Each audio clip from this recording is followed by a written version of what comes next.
Jessica, Ah, hello. hello, can you see me?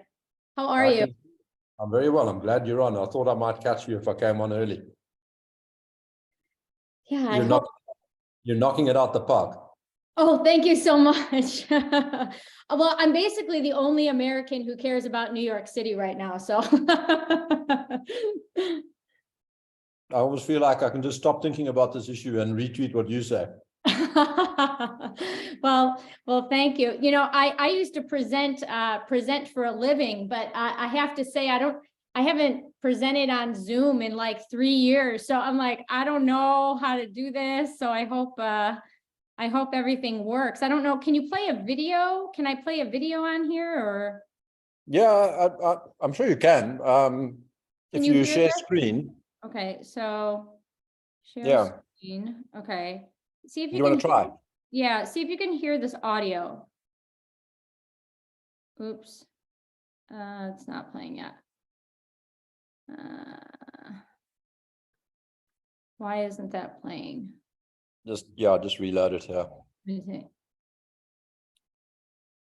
At Chevron, we're working to help reduce the carbon intensity of the fuels that keep. Yeah, that's perfect. Environmental That's commercial. why we're producing renewable Okay, diesel let that can I'll be cue used it in up. Hold on. existing diesel tanks. It's audio of Andrew Cuomo, so Where,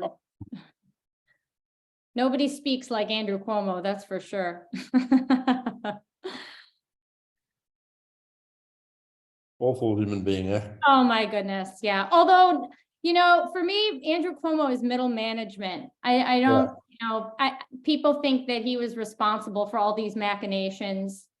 That's not, these things were not of his own brain. None of the ringleaders were in the public eye. That you can be sure. Right. Oh, yeah, absolutely, for sure. I mean, and I'll address this today, but I think his nursing home policy has been scapegoated to distract from what happened in hospitals. And I think it happened all over the US, and the data show it pretty clearly, but people can't get the nursing home policy narrative out of their minds, which is what they want. Yeah, very good thinking. Yeah. Yeah, so hopefully today I've got a lot of data in the presentation, and I do have a hard stop in like an hour and 15 minutes because my daughter notified me yesterday that she has a play for her drama class during the day today. So I'm like, okay. So, but maybe we can always do like a follow-up or like an open. Well, I actually think with the 4 people we've got here now, we might as well get going and just close the doors to anybody else. We'll have a fantastic conversation. That's exactly right. The room where it happens is right here, folks. Yeah. We're gonna take the whole thing down, just the 4 of us. Yeah, put it all down. Nail them to the wall. Hello, Martin. How are you? It's good to interact with you. hi Jessica. Yeah, lovely to actually see you in the flesh, so to speak. Yeah, wonderful. Yeah. Yes. And I was so delighted that you have a Scottish accent when you sent me that video the other day. I'm like, you're Scottish? What? I didn't know this. Yeah, well, yeah, if it's not too much for you, I've got my kilt on. You just can't see it. It's awesome. You're full. Yeah, I won't show it, but it is today. there. It is there. Full kilt. Yes, I love it. I love it. And Jennifer's on, I see. Hi, Jennifer. Can she hear me? Can she hear me now? Jennifer, Can't hear you. are you there? I assume Jonathan's coming. Nick, is Jonathan said? No, I would think so. Well, he'd certainly want to be here. If he's not here, it's for a good reason. He knows about it. Mhm. Yeah, sure. I spoke to him earlier. I could have asked, but he didn't say anything. We'll give it a couple more minutes. People are usually a little slow. People aren't pumped. Yeah, it's not even. Yeah, it's not even We haven't 10:30. even got to half past yet. Yeah. Yeah, there's definitely a lot more traction on the iatrogenic harm story. Yep. There is. Certain individuals have given the go-ahead. That's, I mean, sorry to be so cynical, but it's like, the Overton window shifts when, certain people say something. With the Northwestern University or Northwestern Memorial Hospital study that came out a couple weeks ago, about, secondary bacterial pneumonia, caused by the ventilators. I think, Yeah. and it was a really good study. Some people tried to minimize it to me, and I was like, no, this is a good study, and it matches the descriptive data too. So, and every hospital could do the same thing. And, you don't need machine learning either. You just need patient chart review. Yeah. That's what's so funny. It's like, do we really need studies? We just need the records to be released, right? And then we just need to aggregate the information and put it out there. So it'll come, it'll happen. It's gonna be the longest walk back in the history of the world, but I'm hopeful. Morning, Bruce. How are you? That's Bruce, right? There's Jonathan. I can't see. Yeah, it it. looks like we got 13. Yeah, I can't see all the, oh yeah, I can't scroll either. down. There's Jonathan. Bruce is here. Yep. How do I do that? Got Leo here. So Screen. Well, There's a thanks, little arrow. Jessica. get Oh, out yeah. of the full screen view. How do I? In the view options, But if I'm like change it this, I to side can't. by side mode. Anyway, This might be kind of hard for And you me. can Okay, scroll sorry, down. I haven't presented on Zoom in a long time. And I had a long career of presenting in person and being able to like gesticulate and see everybody. And I feel constricted. I think since you're on a time limit here, Jessica, yeah. maybe we should get I'm going because started. we've got 16 people. So that's Yeah, getting up there. Absolutely. Absolutely. I can get started. Well, good morning, everybody. My name is Dr. Jessica Pocket. You can take a look in the Slack description for just details of my bio, but I live in Chicagoland and I'm new to the Panda group, but not new to advocacy and writing about data and things that went on during the COVID, or alleged, I should say, a global pandemic. Ever since I came back from my Twitter ban, I've been very, very focused on just a few topics from January onward or so. And one of those has been New York City and the mass casualty event that occurred there in 2020. I've long been interested in it in 2020. Todd Kenyon probably remembers where I was like, hey, everyone, what happened in New York City? Can we talk about this? And people would say, well, ventilators or nursing home policy, but that never really seemed to fully explain things for me. And I was never really convinced or intellectually satisfied, and I'm still not, that there was sudden spread of a novel respiratory pathogen that killed 20,000 people in 11 weeks in New York. So I've spent a lot of my personal time. Nobody's funding this work. This is just me and my hobby. I spent a lot of time gathering data, getting data through public records requests and directly from researchers. And so this is some of that work is going to be in here. And if you have a really burning question while I'm sort of more formally presenting, please just interject. I'm all about, I grew up in a family of interjectors. Some people will call us interrupters, but it's interjectors. So I'm more than comfortable with that. I want to start by kind of giving you a metaphor. If you've ever read the book Outliers by Malcolm Gladwell, you know that the basic premise is you look at outliers, you look at extreme stories of success in his book, and you say, what is it that makes this outlier successful and what could we learn from it? And I think that's true with New York, except I would call it a story of systemic failure. But I think that it's an exception in such a huge regard that we can look at it and say, okay, does the exception prove the rules? And so I believe that this in-depth study of what occurred there generates some rules that are applicable to the entire pandemic. So that's why, or one reason why my focus has been on a very specific time period and sequence of events. This morning, my questions that I framed the presentation with, well, first, just a statement that I hope we can all agree that New York City experienced an unprecedented, near peerless mass casualty event in that spring, and what the heck happened? This has been a burning question for me for a long time. So I'm going to present aspects of just the scale of the event to give us all a sense of scale.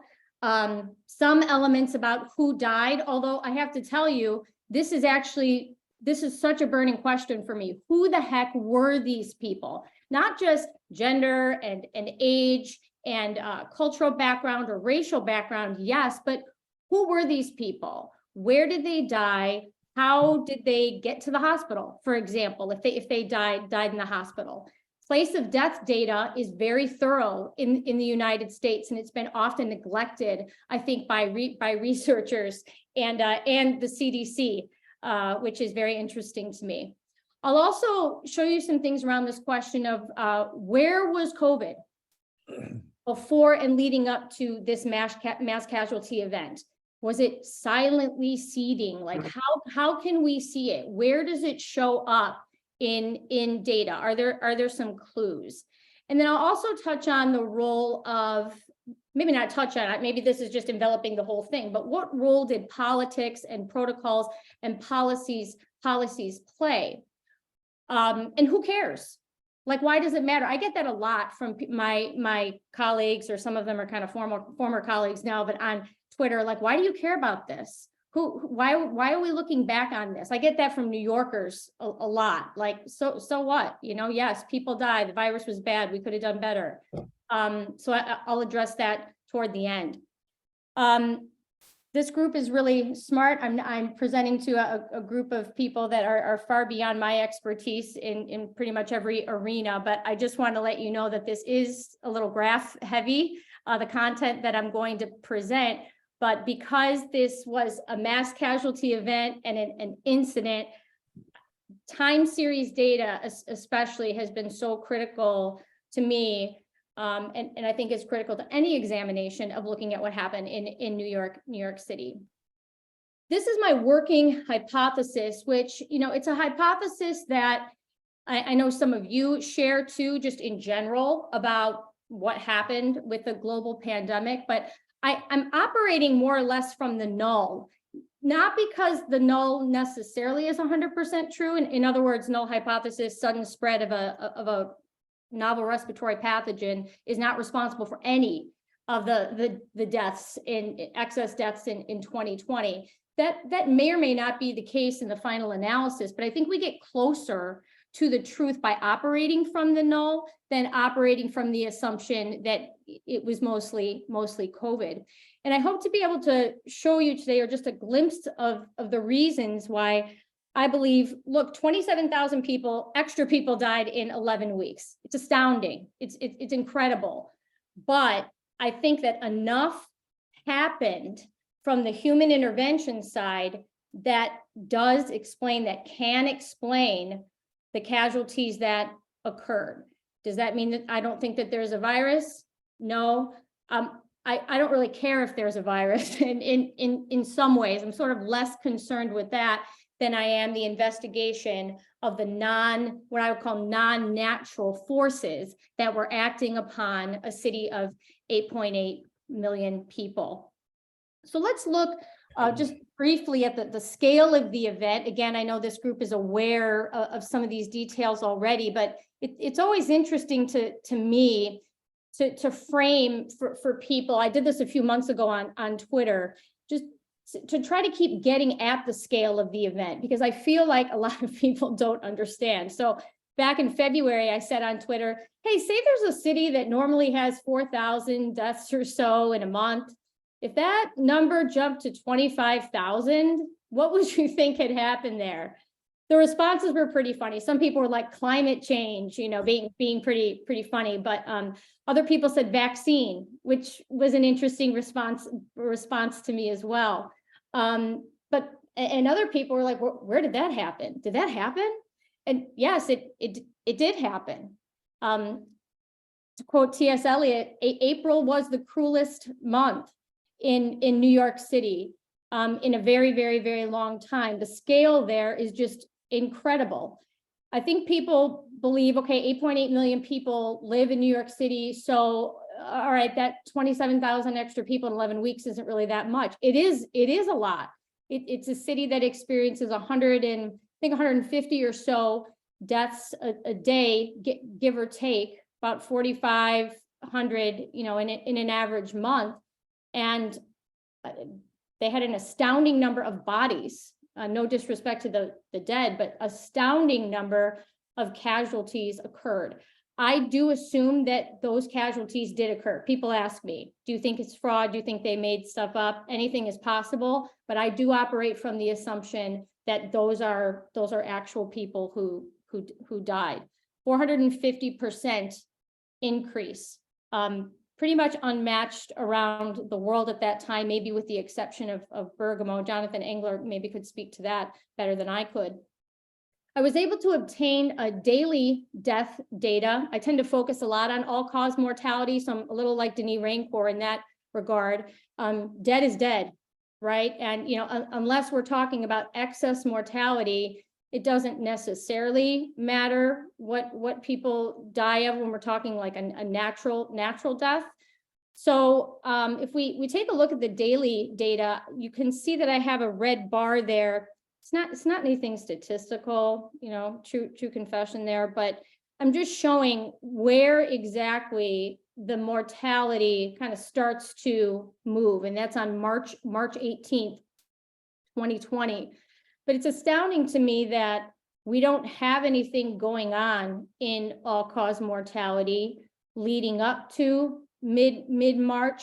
And then perhaps even more striking is that all-cause mortality, daily all-cause mortality and weekly and monthly dropped like a rock. It actually went below baseline and doesn't rise again until December, late December, which is during the advent of the mass vaccination campaign.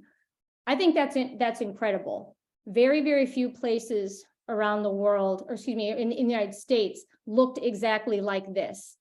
New Orleans actually comes pretty close insofar as the drama of just the rise and then the fall, and then doesn't come back up until late December. So it's a lot of people in a very, very short time. The prevailing narrative that I would say most New Yorkers still believe, most Americans still believe, is that the virus hit New York harder and then New York defeated the virus, right? Like this is this, and there couldn't be a more American narrative than that, right?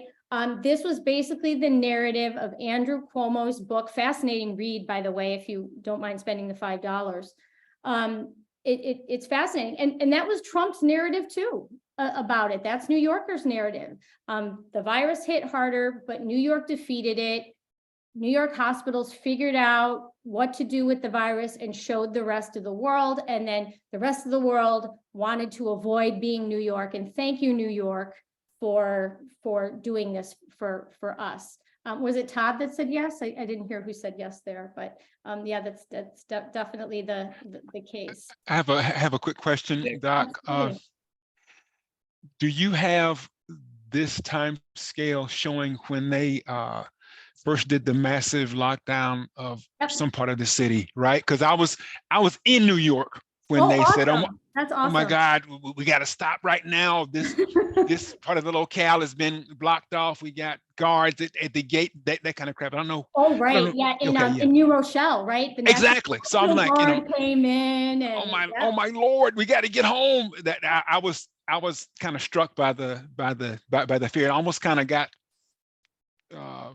bought into it. I'm like, oh my God, well, I gotta get the train like right now, Jesus, So. Yeah, and to your point, and I'll come back to this too. And I live in Chicagoland. I used to live in the city in Chicago. I was in Cook County when this all went down, but I know New York very well. My husband's there all the time. I used to go all the time too. A lot of people don't understand. Like there's just an inherent tenseness to New York anyway. Right there, and being in the city, when panic starts to grip it, like you can feel it.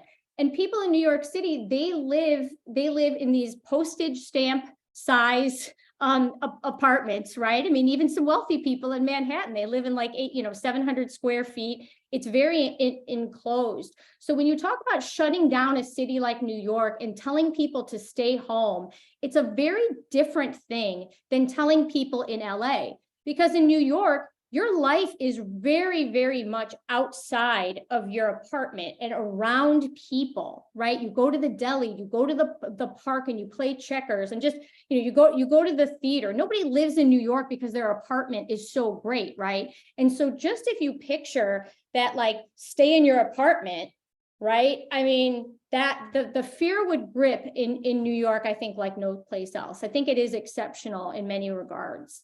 So I will get to that kind of timeline, though, very, very soon, because that is important. The sequence of events really, really matters in this event. Here's another example. I don't know if some of you know Andy Slavitt. If you don't, it's probably for the best. But this is part of this is what he tweeted back in July after this initial event occurred, and it was like, "Yay, New Yorkers, you did it. Healthcare heroes." And I would say that this narrative persists to this day, and it's going to be hard to undo.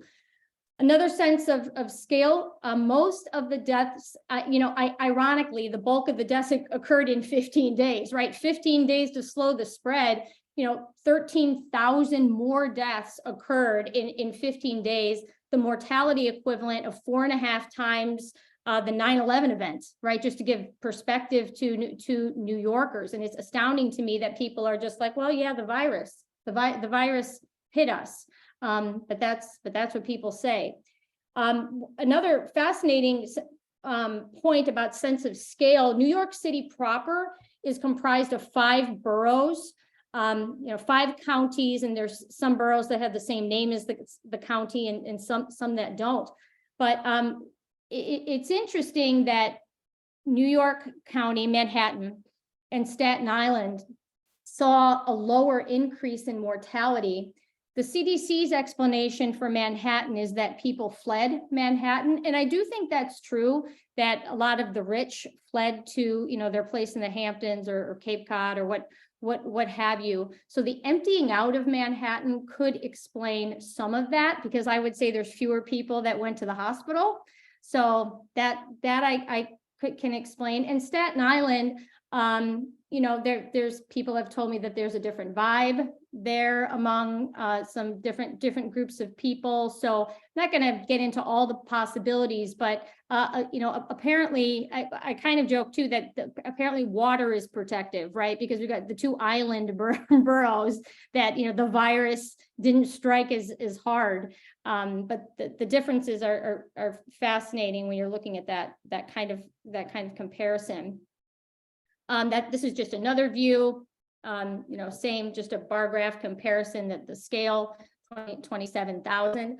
A great comparison for me, probably because I live in Chicagoland, but is Chicago. When you scale for the population, when you adjust for population, we see that New York City, yes, it is bigger by far in terms of population. Yes, it's denser, but it is head and shoulders above Chicago, which also experienced pretty severe mortality during that time.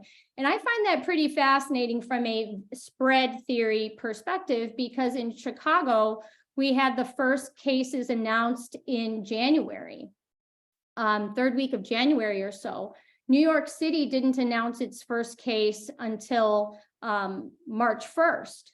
So, but in neither city, in all-cause mortality, daily all-cause mortality, do you see anything that looks like, oh, the virus is spreading, the virus is spreading, the virus is spreading? In both cases, it happens after so to speak, lockdown orders and other interventions.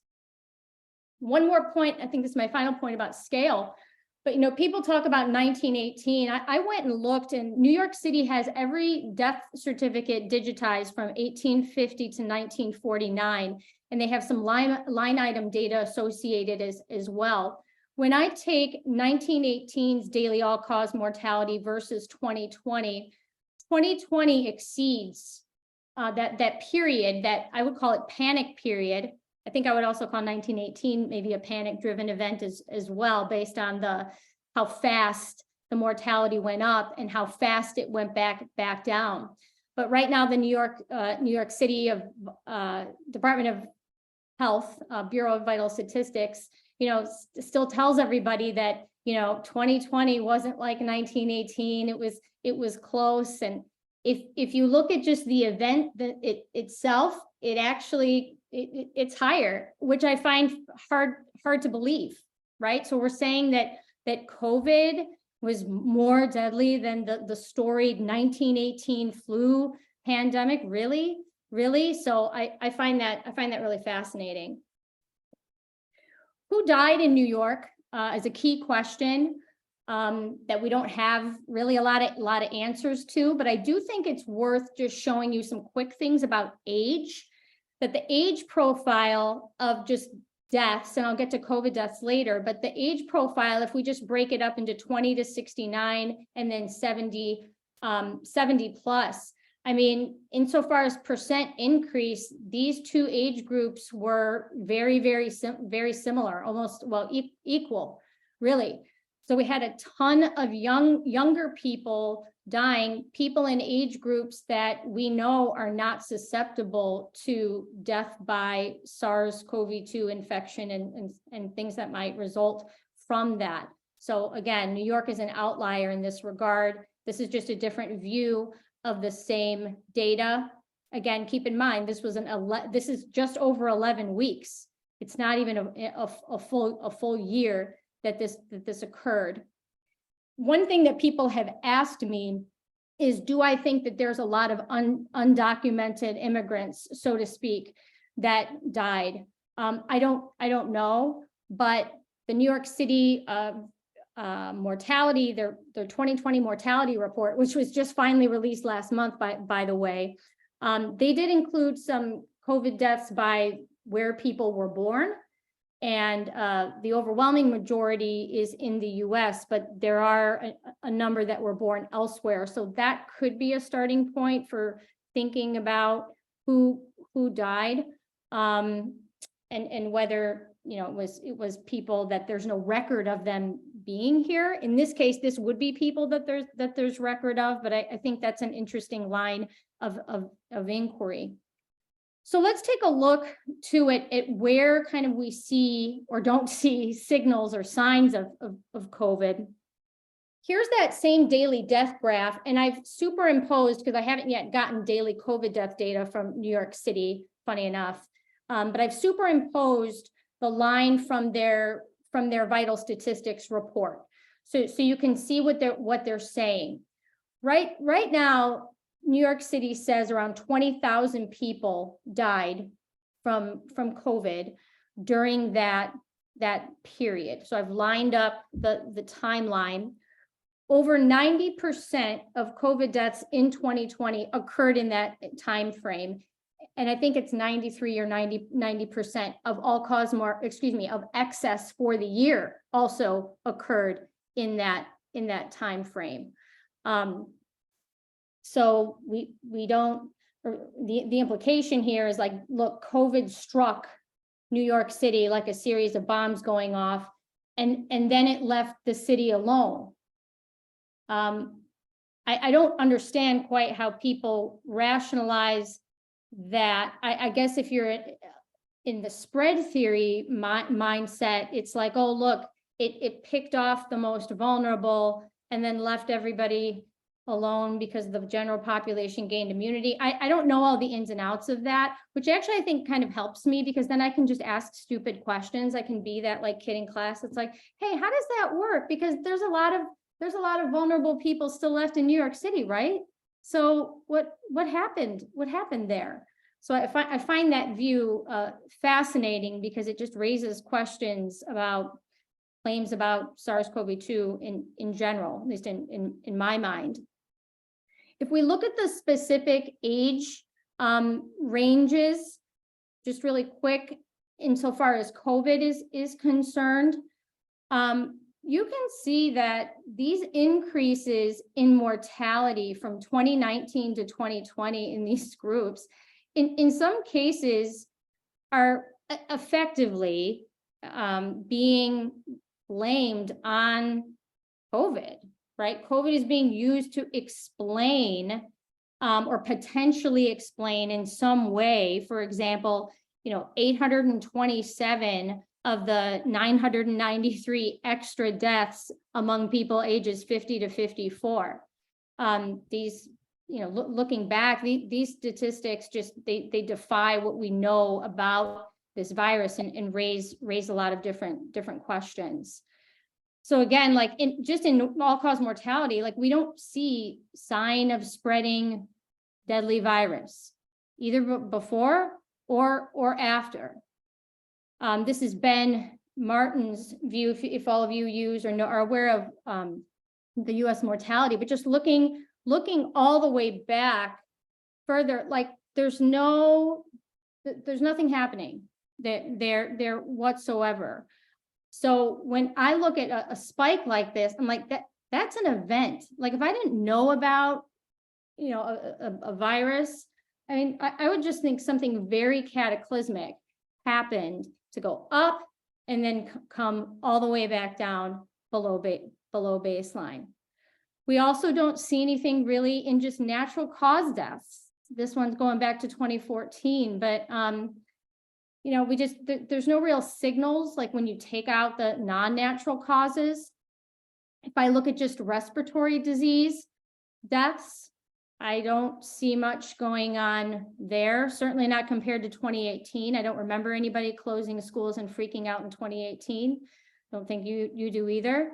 If I take out just the P&I, we have some elevated P&I in those earlier weeks, but it's not really anything to write home about. And it's low. It's low right before the cataclysm. What about Alzheimer's deaths, for example? Like, do we see anything in Alzheimer's? Not really. I mean, this is the general category of nervous system deaths, but not too much going on there. What about heart related? Again, this is just the big category, but I'm not seeing much there either. 2018, yes, not so much in 2020 in those early months. What about place of death? Hospitals. I mean, if there's some new virus that's adding, risk of mortality, you would expect hospital deaths to be going up. I don't see it there. Sorry, this switches to a bar graph view, but somebody's home, were there more people dying at home right before, in any appreciable way, right before it hit? I don't see that. When I look at nursing home and hospice, we do see a rise right before, in February, excuse me. Something I think that's notable about that, and I'm not dismissing it outright as some kind of potential something, but I do think some points about that are notable. The numbers are small overall, and they're driven by, when I've looked, they're driven by circulatory and nervous system deaths in those places. The other point, excuse me, I have to go back, is that, when I look at the 10-week totals, it's like running behind these prior years, not ahead of. And then really importantly, mid-February 2020, the New York City Department of Health, excuse me, issued an alert to nursing homes telling them to plan for COVID-19. So I don't know what people did or didn't do in that time, but I think that's interesting, right? That's the time we see a bit of a rise in those deaths. If we look at older groups, age 70 plus, around that time, we see a little bit of a bump, but again, I don't know statistically that I would call this a signal, but that's what the age groups look like. Other sources of data I think are fascinating to look at and say, do we see signs of COVID in, for example, people calling for an ambulance? This timeline is fascinating because we can see the calls to emergency medical services, and they're sorted here into non-life threatening and life threatening. We see the non-life threatening start to go up when the case is announced, the first case. Isn't that interesting? A few days later, Cuomo was on the news, telling people not to panic. Don't panic, people. This is fine. Everything's going to be fine. People are still panicking. The 16th at the bottom there, I should have put this on here, but the 15th, I think was the 15 days to stop the spread, the federal notice, or maybe that was the 16th. Couple days later, he's telling people not to panic, but there is some degree of panic going on. The question obviously is it just panic? Is there spread of something going on? What kinds of health issues are going on there? A lot of these calls for life-threatening were people reporting that they couldn't breathe, and heart issues was a big one during that time. Emergency department visits plummeted, which is counter narrative, because the narrative was that we have to save the hospitals. New York hospitals are becoming overwhelmed. There was a little bit of a constant, I don't want to call it a surge, but there's some indications in system-wide data, and when I look at individual hospitals, that after the shutdown was announced, people started going to the emergency room for every little cough that they have. There is that, but overall, the volume of people going to the emergency departments and the intake of the hospitals was down. This was true nationwide as well, although not quite as dramatic as a plummet in some places as in New York City. I find this really interesting too. I've learned how, in studying all of this, I've just become more aware of how much what people do when it comes to their sickness is maybe influenced by choices that they're making, things that they're hearing on the news. This is emergency departments for ILI. Specifically, ILI in the United States is fever of 100 or more and a sore throat and or cough. So not a hugely remarkable season here. There is some elevated visits in late January, early part of February. My own belief is that that's somewhat fueled by people hearing about the China virus, as Trump was calling it back then. But we have a decrease. It falls down pretty normally, as you would expect that time of year, until the case is announced. Case is announced on March 1st, and then we see the ILI visits go back up. I'm really struck by that. I'm really struck by the influence of, or the association, I should say, between what people are hearing and then what they have a tendency to go do. This is directly from a health bulletin that hospitals got from the New York City Health Department. And what I find interesting about this view is they're not giving healthcare workers or hospital administrators a sense of what's happening with emergency department visits overall, right? This just shows ILI. So it's like, hey, a virus is here. Look, it's coming. And I think that this helped induce panic among one of many things that was inducing panic among healthcare workers. A lot of people say, or have said early on, that the subways are responsible for the spread. I take issue with that theory, but I do think it's interesting to look at what the actual subway data was. People were beginning to stop using the subway before the official shutdown order was issued. So whatever you believe about the subways, I think the actual data on subway use is worth considering. But by the end of or excuse me, this is the timeline now. So now let's look at the timeline of events that somebody brought up earlier, right? We've got the first case. There's a 37-year-old woman back from Iran, not hospitalized, perfectly fine. We have the approval of the FDA approved an EUA for New York's test that their Wadsworth lab was using. I think I'm getting the detail right on that. We had Mayor de Blasio in that time doing a series of tabletop exercises around, the emergency plans that might have to be put into place. On March 7th, Cuomo declared the state of emergency for the whole state. March 15th was a big day because it was the day that really hospitals and other labs were cleared to do their tests. So that's really when we see the advent of the mass testing.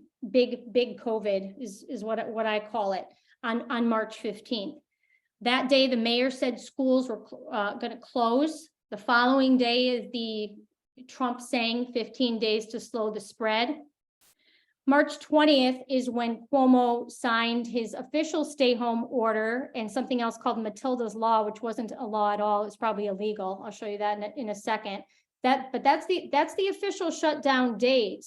But all before here, New Yorkers are staying home. Things are shutting down. It's not like there was all this bustle going on in the city and then people stopped March 20th. March 23rd was the first official day of schools being closed. That was the day after a weekend. And just notice, by the time 15 days to slow the spread is coming to a close, well, it was never going to be 15 days to slow the spread, I can tell you that, but mortality was very high in New York, very, very high. So I tell people, look, no matter what, it was never going to be 15 days because New York was off the charts already. In that time too, we had kind of a political battle going on, the blue state governors versus Trump, with Cuomo leading the charge for the blue state governors and saying, we need a federal response. We need these things from the federal government. We need leadership. And there was a huge battle that heated up between those two. I mentioned Matilda's Law, just really quick. This was effectively, in my opinion, an illegal quarantine order issued for the elderly. In other words, like, stay home. Matilda was Cuomo's mom, so he couched it as like, I'm protecting the elderly. I don't know if focus protection advocates would call this focus protection. I don't. You think about, I'm just going to make a person up, Ernie Goldstein, who lives in a rent-controlled apartment on the Upper East Side.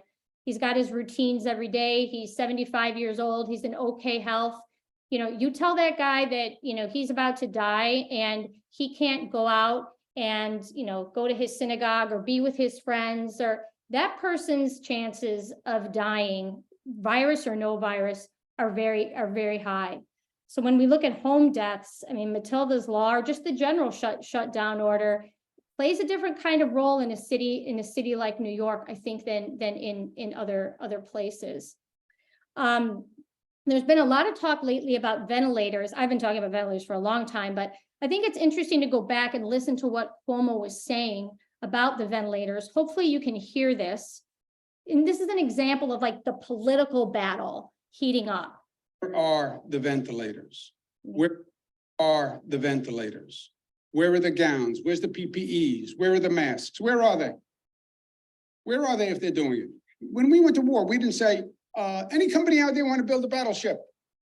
Who wants to build a battleship? It's not how you did it. President said it's a war. It is a war. Well, then act like it's a war. And it's not anti-business. We have been working around the clock, scouring the globe. We've procured about 7,000 ventilators. We need, at a minimum, an additional 30,000 ventilators. You cannot buy them. You cannot find them. Every state is trying to get them. Other countries are trying to get them. The capacity is limited. They're technical pieces of equipment. They're not manufactured in 2 days or 4 days or 7 days or 10 days. So this is a critical and desperate need for ventilators. Right, I'll stop it there. His press conferences were hugely entertaining for sure, if nothing else. What's ironic and tragic is with Cuomo saying you pick the 26,000 people are going to die, 27,000 people did die. 27,000 extra people did die in 11 weeks. And I would say it's because of the interventions, a ton of them, not just one thing, not just ventilators, not just the stay home orders, which I'll get to a little later. But this was the narrative. It was a war. There was an unseen enemy. Trump wasn't doing enough. The blue state governors needed more ventilators to fight this unseen enemy. That's the political narrative that was driving a lot of this. So yeah, by the end of the 15 days and beyond, the mortality keeps going up and up and up. And there was like the damage was done is kind of what I tell people. It's too late. It was too late, and no matter if it was a virus or not, people were dead.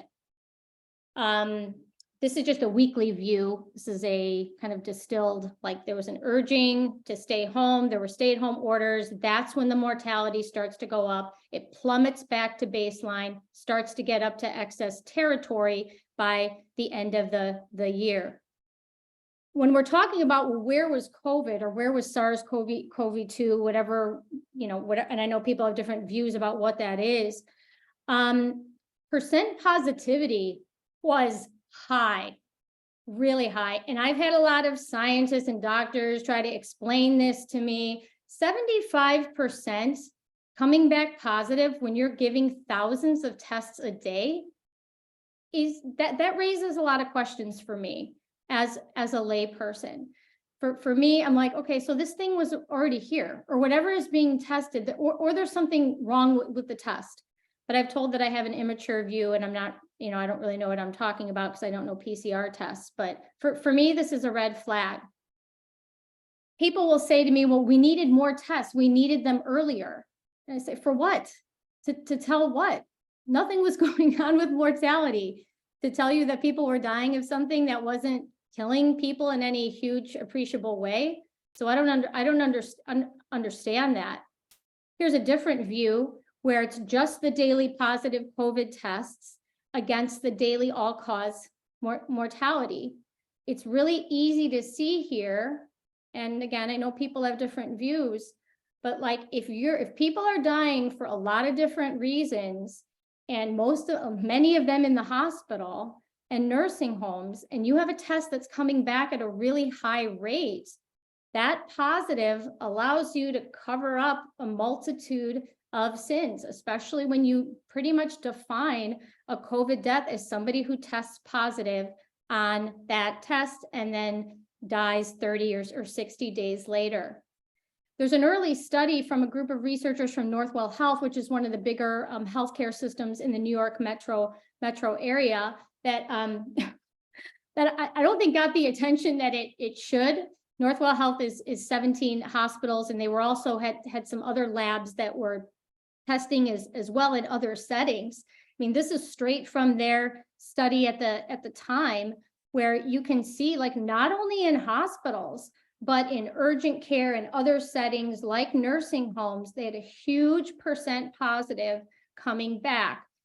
Breaking it down by borough or region, I mean, approaching 80% of tests, of thousands of tests coming back. So something was going on there. I love this graph from the study. It breaks it down by gender. You can see number of persons tested is on the side. The positivity rate is out of control on the other side. But notice how it's labeled. Positivity rate for SARS-CoV-2 RNA. Yeah, I mean, that's what it was. It's detecting for the RNA. So I appreciate the specificity about what was coming back positive. These weren't necessarily all sick people or people who needed to be tested. This line from the study is funny to me. The researcher said, our data reveal that SARS-CoV-2 incidents emerged rapidly and almost simultaneously across a broad demographic population in that region. These findings support the premise that the infection was widely distributed prior to virus testing availability. I completely agree with what those authors are saying. The punchline is it was everywhere, but it wasn't resulting in excess mortality. New York City also engaged in antibody testing very early on. I don't know a lot about antibody testing, being kind of a lay person, but again, these rates, even early on, I know the sample sizes were small. We don't have information about how the samples were taken, if it was done in any kind of random or systematic way, but right away, the rate was really high. Then it dips low with more tests that they're giving, but we don't have the information that we would need about who all was being tested. What I see there, honestly, and maybe this is tinfoil hat, I see like, oh, shoot, there's a really high prevalence of this thing. Let's give more tests so we can get that rate down so people don't know that it was already here. Maybe I'm wrong, but I think the antibody testing data should get more attention. When I think about what happened in New York, and actually this goes for any country and anywhere throughout the United States, I think that the number one question that people don't ask, that there's plenty of data for, is where do people die? And what does where people died tell us about how people died or how they couldn't have died because of where they died? So let's take a look at this in New York City. Every death certificate in the United States has options for one of 7 places of death: hospital inpatient, outpatient or emergency department, which really is all hospital for all intents and purposes, especially in the spring period. Nursing homes or long-term care facilities, hospice facilities, so not home hospice care, but facilities, the person's home or apartment or residence, DOA to the hospital, or other. Other is can be a little bit of a catch-all care category. Some kinds of adult care homes can be in other. It just depends when I drill down and I look at different states and how different states define things, the guidance that they give. But other would also include like on the street or in your car, in a car accident. So this is literally where you died. So the normal year I'm using here, the year before, in these weeks is 2019. So let's look at 2020. You see the 2020 amount followed by the increase or decrease, the percent change, and the percent of the total increase or decrease for that category. The majority of deaths that occurred in this time, there's no getting around it, were in hospitals or healthcare settings, if you want to include nursing homes. There were a lot of deaths in nursing homes. We don't know how many, after all the nursing home policy craziness, we still don't know all-cause mortality for how many nursing home residents died in the hospitals. New York State says that about 2,000 COVID-attributed nursing home deaths occurred in hospitals. That still leaves us with like 13,000, quote, extra people, where I'm like, who were these people that died in the hospitals? So when we're talking about ventilators per se, well, what about the ventilators? The hospital numbers would be that starting point. Although I would also like to know how many people who died in nursing homes and at home had been in a hospital and were discharged. That would be and had been on a ventilator. That would be something to think about, or had certain kinds of treatment. Another quick question, Jessica, I'm sorry, can you go back to that slide? Yep. So Yep. did you try to tease out along the way, trying to hide his bumbling of the long-term care home facility handling? Cuomo changed the tracking methodology so he would so that a person who was in an LTC and died on the way to the hospital got counted as a hospispital death versus an LTC death. I'm not sure I'm stating it right, but I know that he did some hand waving. Yeah. Yeah. So I'm actually going to defend Cuomo for a second here. When okay. I'm out. That's it. No. Bye. No, listen. So first of all, this is CDC data. CDC place of death data was always publicly reported. Always. Like, so when people are like, oh, somebody's hiding this or that, I'm like, even during the time, I remember this, I was like, where people died is right here. We know where people died. Excellent. Okay, But cool, what we thanks. didn't know, right, is how many nursing home residents died in the hospitals. And what Cuomo said at the time, he's like, who cares where people died? They died. So on one hand, I understand what he's saying, and I almost hear it now as like a defense of the hospitals, because if 6,000, I'm just making up a number, if 6,000 of those hospital inpatient deaths are nursing home residents, well, now I have questions about, the treatment they received at the hospital or why they were sent to the hospital at all. But other states were reporting their total nursing home resident deaths regardless of where they died. And he wasn't doing that, and then tried to cover it up. But we had the reverse, like in Illinois, 70%, wait, let me get this right. Yes, 70% of nursing home resident COVID deaths in spring 2020 occurred in the hospitals. And most of the deaths in the hospitals were nursing home residents.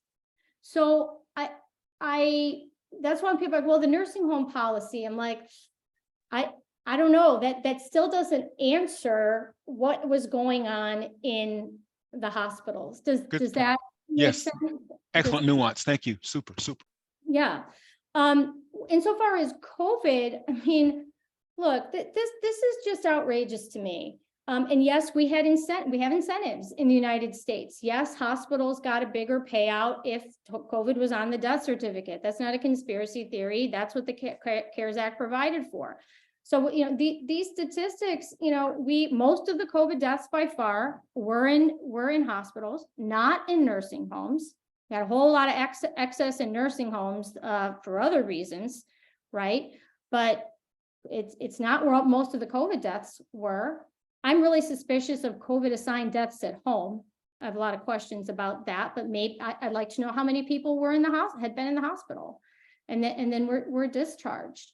But, these stats, I mean, New York City hospitals would have us believe that nothing else that was going on caused, an extra death, that it was all because of COVID.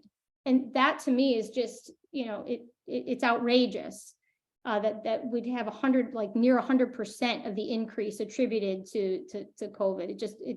It doesn't make sense. This is kind of a swim lane, and what I call like a swim lane graph or table.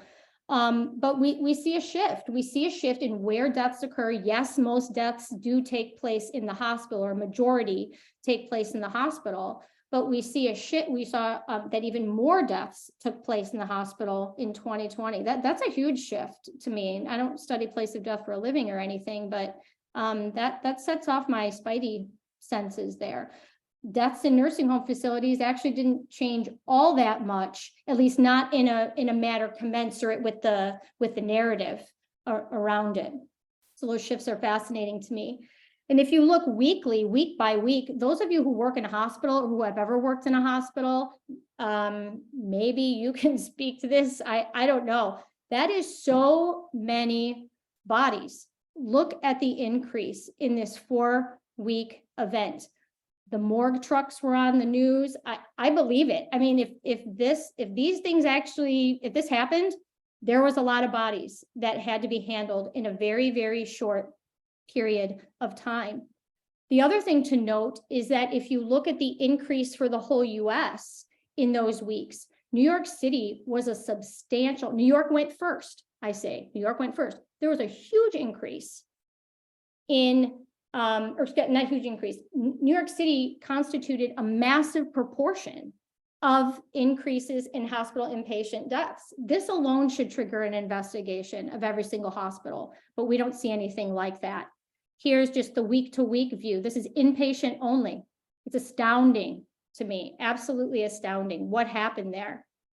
This graph is a nice view because it shows in time series what was occurring. The deaths in hospitals went up first, then nursing homes and decedents home followed, or so to speak. I mean, they were rising as well if we zoom in on it, right? But it's still outsized in the hospital. Cuomo's hospital order in many ways was actually more deadly, I think, than than the nursing home advisory. And the nursing home advisory was just simply, I don't mean to minimize it exactly, but it's just like, hey, nursing homes, you can't reject somebody on the basis of COVID status. COVID was already in the nursing homes. It didn't get introduced by people coming back from the hospital who were persistently positive and would have tested positive probably for weeks after. So just the timeline here defies the nursing home narrative as well. Again, people did die in nursing homes, but you can see where the real issue was.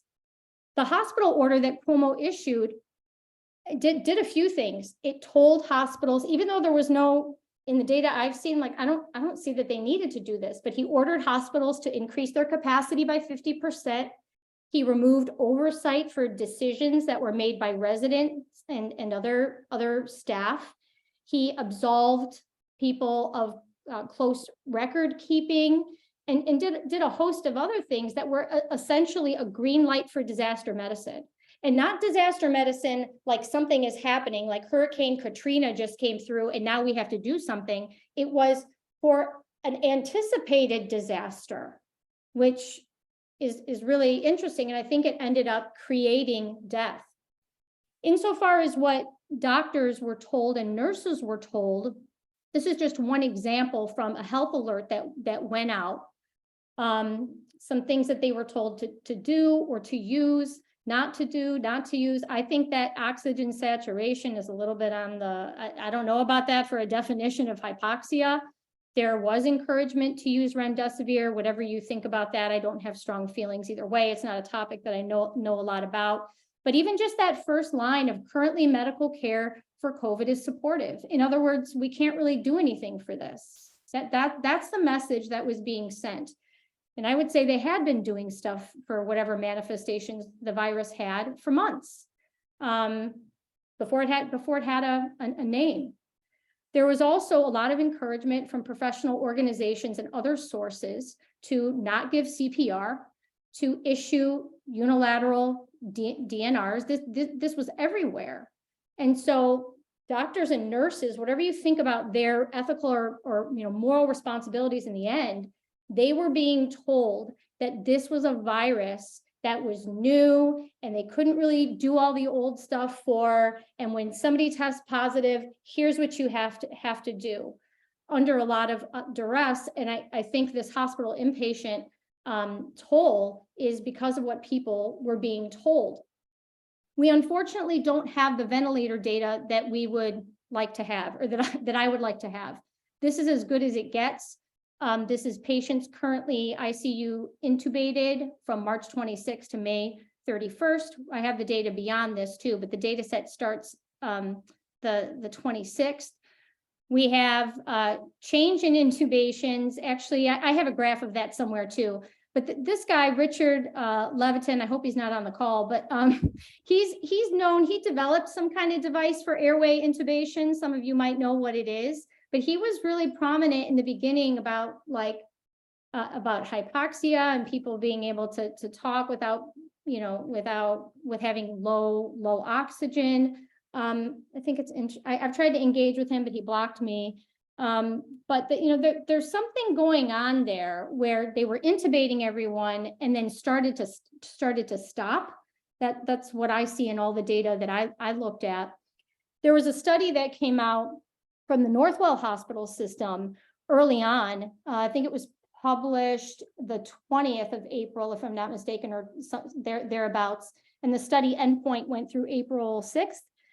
But that data came out and said, like, hey, 88% of people placed on ventilators in this study, died. 90-something% of people aged 65 and over.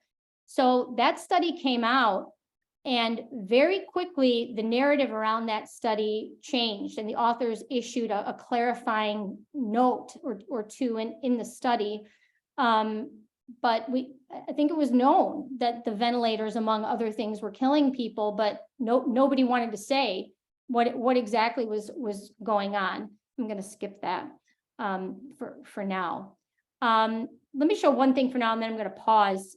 But there's a great real-time account from a New York City doctor, Mount Sinai, and it's told in the first person. And I think this is, for me, like one of the best examples of what somebody was experiencing, assuming it's authentic. But he's basically panicked, and he's like, okay, we planned for this. I've got people in the emergency department that are positive and they need a bed. I don't know why they needed a bed, right? But he's like, they're positive, so they need a bed. There's other people under evaluation. People are dropping like flies. Where, 50 and 60-year-olds are being intubated. There's no real improvement therapy. So, I don't think that we have like murderers on our hands here. I think we have some people that were being subjected to some psychological duress by the messages that they were being told. One more thing, and then I really will pause, but more data that I think is relevant. We don't see an increase in the number of ambulances going to New York City hospitals. We did see an overall increase in dispatches, though. That's why that's why people heard ambulances, but they were going to people's homes and other places where people were dead or could not be saved. I mean, really, the whole New York incident can almost be summed up in those two graphs. Let me pause for a second and just ask if anybody has any insights or questions. I have a hard stop in 15 minutes. I wanted to show a couple other things related directly to the hypothesis that I have, but any reactions or questions or thoughts? Go ahead, Richard. Yeah, hi, Jessica. So let me just give you my background. I am a doctor, a nephrologist, and when COVID hit New York, I'm from New York. I did most of my career in New York and grew up and studied there and everything. When COVID hit, I was down in Grenada teaching medicine at St. George's University and left there very much at the end of March to get up to the States. And I eventually made my way back up to New York, where I had put my name on the list to volunteer. And I got a call from a colleague of mine who was the head of nephrology at the Manhattan VA. And he said that they and Bellevue were overwhelmed with kidney failure. And could I please, come and lend a hand? So rather than just going up there and being a schlub doing God knows what, I was on the front line at the Bellevue and Manhattan VA ICU from the end of April on, helping out with their really massive overload of acute kidney injury. Yeah. So I saw the tail end of the peak, right? The deaths had already peaked, and admissions to the ICU were dwindling, right? And the ICUs were starting to empty out. And so I saw all that, but I was an eyewitness to the state of war that was occurring in that hospital. Yeah. And I can tell you several things. First of all, there is no question in my mind, in the mind of my colleagues, that this was a unique infection, clinically unique, with certain features that enabled you to diagnose it clinically, such as, loss of taste and smell, a typical time course, development of severe hypoxia if you had that involvement, and the ability to function even with the severe hypoxia was also unique.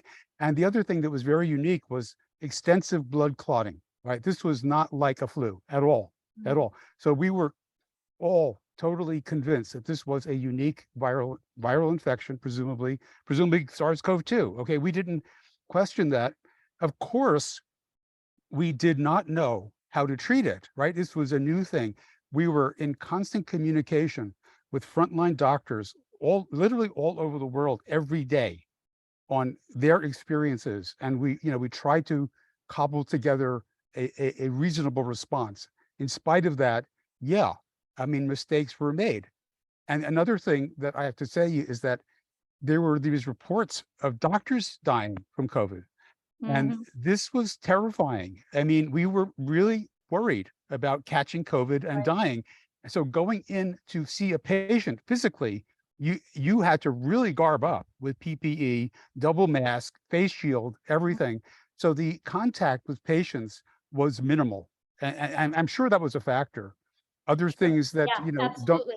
don't get reported is that most of the younger people who had serious disease and ended up dying were very obese or had type 2 diabetes. There were no young, healthy, slim people in the ICU. Okay, that was just, you know, for sure. Now, a couple of things. So the ER data, you know, Newton Witkowski pointed this out in a video many, many months ago. He's an epidemiologist from Rockefeller University, very smart guy. And he said, he showed that data, the emergency room visits for airway infection complaints, like peaked a couple of weeks before the deaths peaked. This was the early sign of COVID spread. And he said that he pointed out that this occurred well before the lockdown. So in other words, the infection spread had peaked before the lockdowns, and it followed a typical Gompertz curve, and it rolled over at the peak. And at that point, we were functionally at herd immunity in New York City. The spread was via the subways. There was a very elegant study done showing the cases and how they tracked the various subway stations. And the subways were open and they were not particularly cleaned. So that was, you know, another thing. You know, virtually every public health intervention, masking, staying at home, made things worse. Okay, it absolutely did. So all the public health interventions were wrong and they made things worse. And in particular, this nursing home policy that you talked about of Cuomo's was lethal. And we did see patients coming in directly from the nursing home who had been in the hospital. They were sent back to the nursing home and they came back in really to die at that point. Well, that was readmissions from nursing homes was 2%. Those were at 2%. That part I know. The other, just related to your point, the other thing is, I don't have time series for this, unfortunately. I need to fill out a research request, but discharges to skilled nursing facilities from hospitals were down really precipitously. Well, look, all hospital admissions were down because they closed the hospitals. Okay, so you can't rely on those numbers. So let me just finish. So the nursing home policy of Cuomo was lethal, and it was not just him. All of the blue state governors followed basically the same policy, and other countries did, including Italy and the UK. So to me, this was a WHO-directed policy, and I believe this was intentional to drive up the mortality numbers, because otherwise they would not have had even a spike of deaths, and it would have been an inconsequential epidemic. And then the data that you pointed out of the little spike of cases in the winter was due to PCR testing. Obviously, the widespread PCR testing, just the false positive rate would create a spike of cases, and that was what we call the case-edemic. So, you know, yeah, of course, treatment was pretty bad, okay? But it was the best that we could put. No one was intentionally in the hospital killing people. That is for sure. Everybody was trying their best. When do you think SARS-CoV-2 arrived, was first circulating in New York? And then why wasn't it causing any excess mortality until interventions? Because it took time. It took time for the disease to mature and cause symptoms. So and it waited the spike, until so the timing was good. Like Cuomo's timing was really good. He was the spike, time. As I said, the spike in emergency room visits was SARS-CoV-2. And then a week or two later, those people got very sick and started to die. And, you know, nothing that you have presented is inconsistent with that view. And I'm just curious, what is your explanation? I mean, what's the point you're trying to make, in other words, with all your data? What is the point you're trying to make? Sure. So we have a very, very different perspective. You assume that there was sudden spread and that was caused by a virus. I don't. I think that in each place of death, and this is just an example of something I'm working on, but I think in each place of death, we have sudden disruption, interventions, and changes that resulted in some deadly things. There, you know, even mask staff. Jennifer, these people were coming in extremely sick, okay? And so they were coming in very, very sick. So nothing that was done except the public health stuff that helped the spread, frankly, So I contributed to don't, that. I don't disagree that people were coming in sick. Because when people are sick, they come to hospitals. But if people are coming in sick and they're testing positive for a virus, and then everything that people are coming in sick for looks like the new virus, I think that's something that needs to be considered, and especially alongside numerous reports of unilateral DNRs over intubating young people. I mean, these things are deadly. Even the act of transferring nursing home patients to the hospital. I don't know where my nursing home graph is, but I mean, studies I've read pre-COVID say that anywhere from 5 to 50% of nursing home transfers to hospitals are risky for the patient. So if there's a mass transfer of nursing home residents into hospital, they're sick anyway, right? And all of a sudden they're coming in, you're told that they have COVID, and then you're seeing every symptom that they have is COVID. Isolating nursing home, we know that COVID spread in nursing homes, and that's what killed people. Look at that list of things that I have there that was going on, not just in New York, but everywhere. These things are deadly to people on the edge of life. And again, we don't have the data to support the nursing home policy narrative. We just don't. That's not where most of the COVID deaths occurred. It's not where most of the deaths occurred. And nobody has released data saying exactly how many nursing home residents died in New York City hospitals. Well, that was the majority, So- and the numbers But were. we don't know that, but we don't know that. But there's no reason to doubt that. I mean, they tried to cover it up. Cuomo, as Wilt I don't said, understand though. Where are you Cuomo saying? did try to cover it up, but by calling those hospital deaths when they were in fact nursing home deaths. But we have no transferred idea, to the hospital. idea how many of these 16,000 deaths are nursing home residents. We still have no idea. So why do you assume they're not then? I mean, it seems like you have a hypothesis and you're trying to find evidence to support it. No, And- that's not true. Well, that's what it looks like to me. What I've done is for months, I've looked at data and developed the hypothesis from the data I've seen. I'm not intellectually satisfied by this. I'm not. And you know what? If half of those 16,000 extra deaths in hospitals are nursing home patients, then I have even more questions. But that's not what the age distribution shows. The age distribution shows a huge number of young people dying in New York hospitals. So I understand that people have these like COVID experiences and this New York hospital experiences. But the other thing is we don't have third-party witnesses in hospitals. So I get that doctors can say what they want to say, but sorry, it's the dead patient can't talk, and it was you and the dead patient, and you wouldn't let witnesses in. Even barring witnesses alone would kill people. And it did.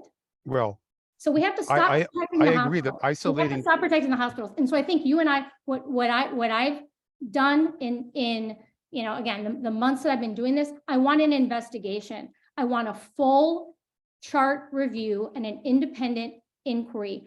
I have hospital analyst data friends. They've looked at how many people died in these hospitals in this time. And they said in normal times, this would trigger an automatic investigation. And instead, we've got the finger pointed at nursing homes, but we see where the problem lie, and people being scared away from hospitals too, right? That's why the deaths at home go up. That's why they go up. It's heart deaths. It's people having heart attacks at home that's what happened. So, we have to get away from these mythologies that aren't supported by the data yet. May I interject? Yes. Two things can be true at the same time. It's like seven blind men and the elephant. You're looking at different things slightly. Let's stipulate there was an inciting severe virus that's different in category and diagnosable, as Richard says, and as well that there's a massive overreaction, that causes its own problems. It's kind of like having a fly on a tiger. That the fly causes or mosquito bite, whatever, and then the tiger, winds up overreacting and killing something. The New York City was an interesting place. It was the worst kind of epicenter for the United States to have, in Queens in particular, because it's the most polyglot place on earth. I think 400 different languages extant simultaneously, poor communication, lack of social cohesion. And this was a place where, we templated the reaction to the virus for the rest of the country. Omaha is not New York City. Kalamazoo is not Queens. And so we clearly overreact. And that, obviously the response, it's like getting back to mosquitoes, it's like killing a mosquito with a shotgun. That's what we did. And anyway, I'm going to leave it there. I don't see evidence of mosquitoes though. I think that's what I'm saying. That's bad analogy. Bad analogy. No, I'm just I saying. know, but I don't see evidence that a virus was lurking. I don't see it. So if somebody can show me any data point of a lurking virus, but it actually takes more faith to believe that there was this virus that didn't get activated until lockdown than it does to be like, what else was going on, and do all of these other systematic disruptions, is it enough to kill that many people in New York City in 11 weeks? And I think it is. Dr. Craig? Are you saying there was no SARS-CoV-2 virus extant with this particular diagnosis pattern? No, I think it probably was. My theory is based on other data, is that it was co-opted. It was already circulating. Early treatment is whatever doctors were doing to treat what people were showing up with to the hospital that was a manifestation of it. So I think it was around, and I think the implications, there are reasons that the US is not at all interested in pinpointing when SARS-CoV-2 was circulating in the US. Yeah, fair enough. Yeah. I agree. I also think there's a huge blur. My shtick is, that Omicron is not linearly genomically descended from SARS-CoV-2, yet shows positive on a COVID test. And similarly, in retrospect, there were always been common cold coronaviruses. That's the second most frequent named cause of the common cold. About 15 to 20% of common colds are and always have been coronaviruses. And so the fact that Omicron shows positive for a SARS-CoV-2 test shows that there's a blur between regular coronaviruses, common cold coronaviruses, and SARS-CoV-2. Obviously, there was a lot of testing and people having coronavirus, or just regular old coronavirus, and then being blurred into and falsely scared into thinking they have SARS-CoV-2, as well as the fact that Bayes' theorem dictates there's going to be a huge number of false positives in places where you test without symptoms. So those are my two little interjections. Yeah. Claire? Yeah, I think Jessica, you have to go, right? I have to go in like about 6 minutes. I have some wiggle room. Okay, let's get Claire going then. Go ahead, Claire. Okay, so I want to make 2 points. One is about the testing. So the testing was incredibly sensitive. So you could pick up, basically the number of virus particles you'd have in a single aerosol from the air, and you'd get a positive test. So when you're in a hospital environment where there are sick people with COVID, you could very easily get a lot of false positive tests where the PCR is actually accurate. It did find virus. It's just that the virus wasn't necessarily causing that person to be sick. So I think your points about the high positivity, are really important in terms of making a diagnosis from. But I think where people seem to keep going wrong about this surge is that everybody's in the mindset of what a modeled virus would look like if it was only transmitted through close contact. And so if you have a close contact transmission model, you expect a much slower rise before you get to the peak, and you expect to see excess deaths in an earlier point. But that's not what we see with influenza.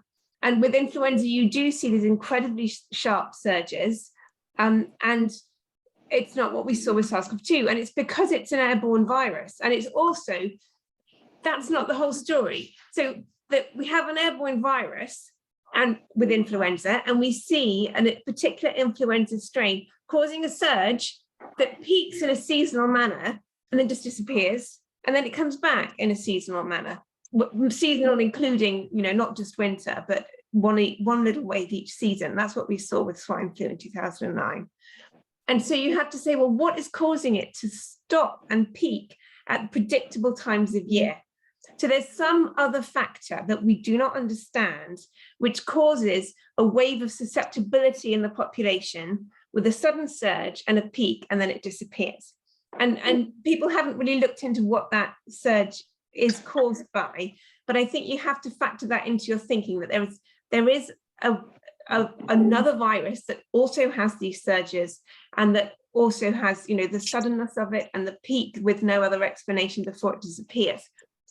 And when Imperial did a study where they tested people in the early 2021 for antibodies, and they asked the 10,000 people who had developed antibodies, when did you have symptoms of COVID?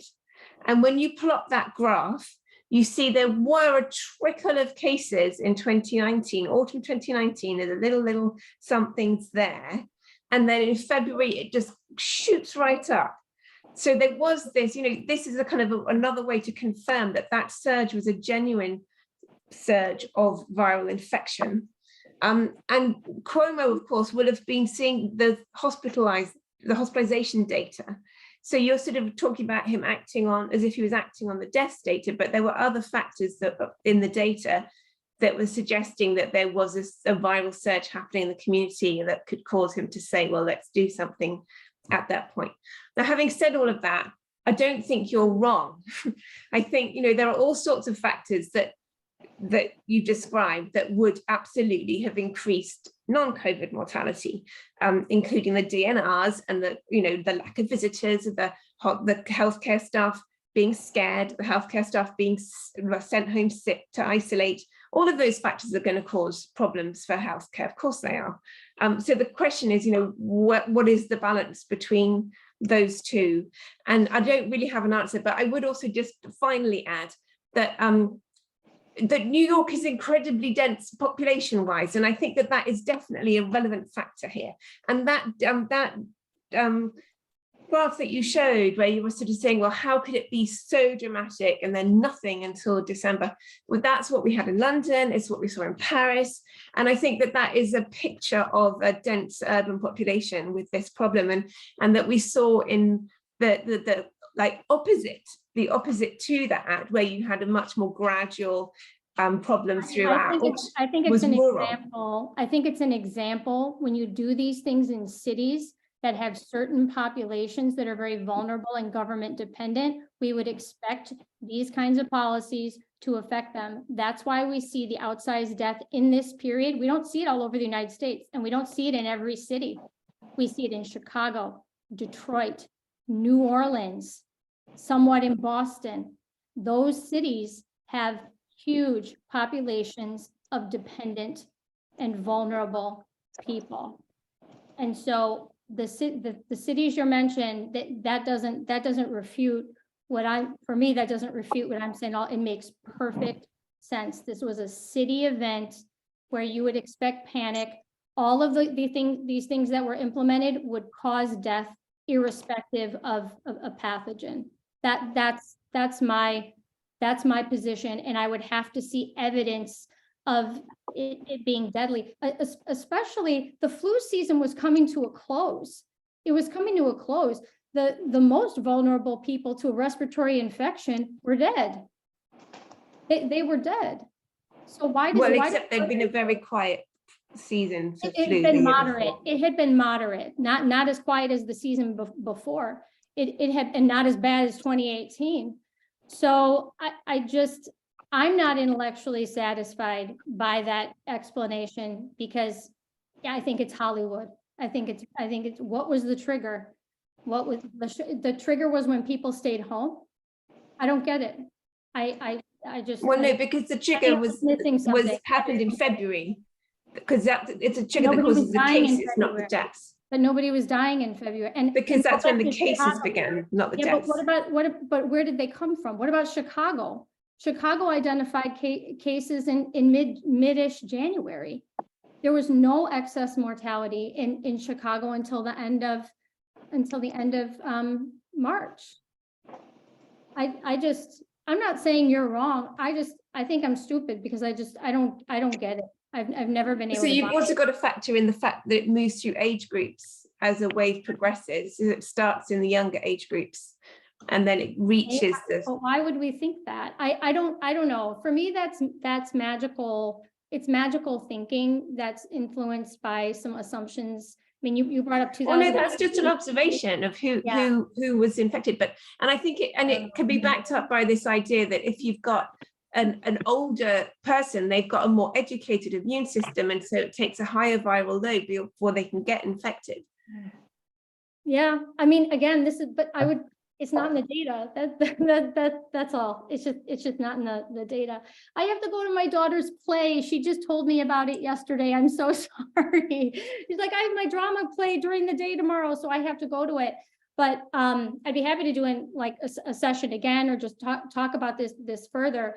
I think for me, I mean, maybe Richard was kind of saying like, well, what do you want? What do you mean? What are you hoping for? Maybe that was the underlying sense there. I see this as a mass casualty event, and I think it has to be treated and studied as such. I think all the death certificates should be released. Names of the dead, just like you would in a battle, just like they did in 9/11. I don't know that this was a response to a creeping, impending disaster. I think it created the disaster.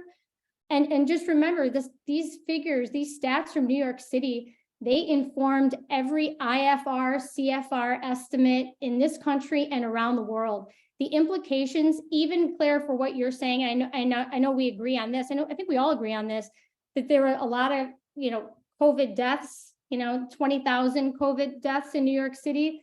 What percent of those aren't really COVID deaths? And that needs to be, even by generous definition, that needs to reduce the toll.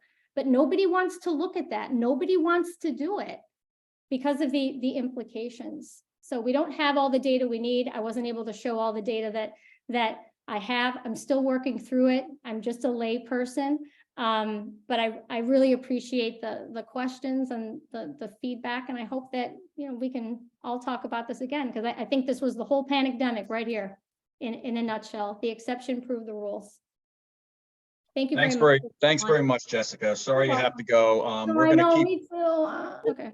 We're going to keep recording these questions, and I think there'll be another opportunity where we can get together with some of the folks here and back and forth.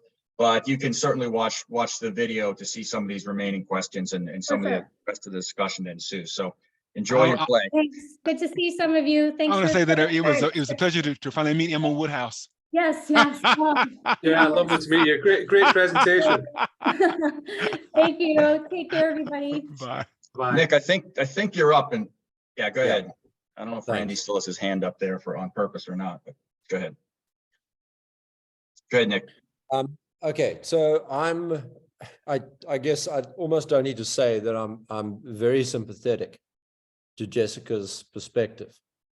And the moment I find myself sort of cheering a speaker along, my intuitive reflex is to say, calm yourself down, have a sip of your drink, take a deep breath, and let's try and stack up the arguments on the other side. Let's steel man those arguments.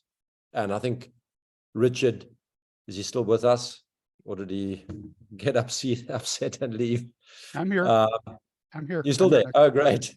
He did a fine job of just saying, look, we saw the clinical characteristics.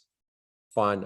I've heard a lot of doctors who I think are nothing but honest and truthful and sincere and not caught up in the whole, in most of the narrative, say that. So fine, that's one. I'll give you a couple of others. To Claire's point about the spread being inconsistent with contact transmission. Yeah, for sure. I mean, we all looked at the fomite transmission theory and said, but where's the supporting evidence? Why are we doing the sanitizer and wearing the PPE and getting on with all this monkey business of 6 foot and not touching things and surfaces and all of that stuff. And that Hope Simpson analysis, written almost 100 years ago, I think, was very much in the same vein, talking about it was as if it drops from the sky. And I played with that idea a long time ago and came across a paper describing a much simpler version of the SRI model,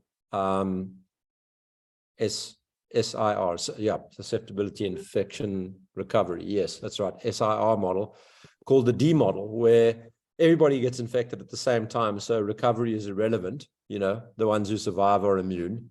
So the only interesting question is whether you recover or die. And what we found was that those models actually produced a better fit than the Gompertz models to these curves that we were seeing.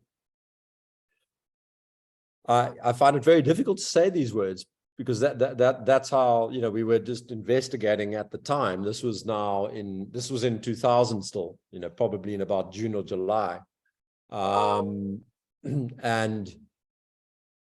the reason I'm a little embarrassed about it is I don't think we were fitting epidemiological data. We were fitting panic data. That's where my head is. And so to be modeling it in terms of infection, susceptibility, recovery, etc., is just nonsense. But anyway, that's where our heads were. And we tried. And I will tell you, the fits were better. They were better than the SIR models, even though they had more parameters. And they were better than the Gompertz models. Now, that sort of, and in fact, sorry, just to finish that point, the head image that I emerged from that exercise with was it's like a fog that descends on a place under whatever conditions. There's a fog and everybody gets exposed. It doesn't matter whether they're at home and whatever.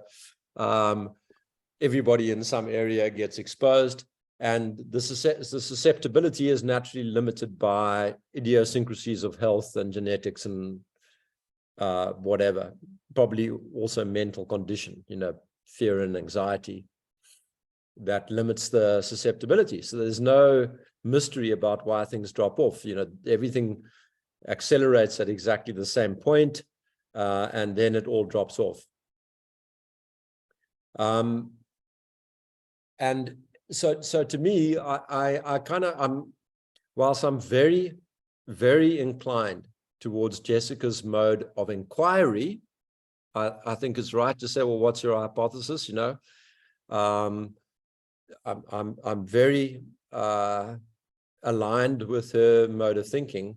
I don't think we should forget, as Jennifer said just now, that this is multifactorial stuff that we're dealing with. It's very complex. There's not one answer. I really think that's very important. I mean, the spirit of our organization must be such that we acknowledge complexity in the whole story. Yeah, so just to sort of try and tie this all together, what does this all mean? Well, we could have a lot of these things going on at the same time, but the anomaly is really with the physician experience. And I want to try and just suggest a couple of reasons why, or ways in which we can knit together these, and I'm telling you, they are honest and sincere reports. How can we knit together those reports of the doctors with the data that we see from, you know, the data science conclusions that seem to be so paradoxical? The one thing that I noticed in South Africa was the hospitals closing for the most part, and all the patients being channeled into one ward. Another thing that I noticed was when you said, how did influenza patients present in the past when it came to their oximeter readings? And another thing, I observed a lot of doctors describing unique symptoms to SARS-CoV-2. Sorry, we should just call it SARS, let's just be honest. To SARS that were quite possibly treatment related. That came through time and time again. In fact, when we started pointing out that the kidney disorders that were apparently being caused by COVID were more likely from remdesivir, all the doctors shut up. They stopped saying it. I can't believe that the kidney function problems disappeared. They just realized, oh dear, that maybe it's not SARS causing that. Well, Nick, I just have to tell you, when I arrived at Bellevue, there was a ton of kidney failure. This is well before anyone had seen remdesivir. Yeah. So that unequivocally is the case. And more so than if you concentrated all the influenza cases into a single ward and focused on what was going on with them in a way that you hadn't done before. Like, would you be surprised to see that an 82-year-old dying from influenza had kidney failure? I would. And this was acute kidney injury that was hit everybody, right? It was young, old, it was everybody. So we've never seen this with influenza. This is one of the unique characteristics of acute COVID, this massive clotting, which was a huge part of it, I'm sure, and this cytokine storm. These were not typical influenza cases at all. They were very different. And these people were some of the sickest that any of us had ever seen when they came in. It was really very impressive is not the right word. It was really kind of awe-inspiring how sick these patients were.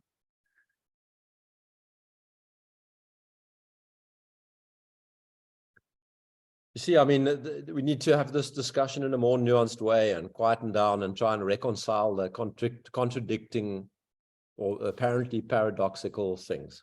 And that requires us all to be very calm and not get upset with each other, to acknowledge that just as much as the person who's speaking to us may appear to us to be biased or beholden to a worldview or balkanized in their thinking, we're probably guilty of that ourselves.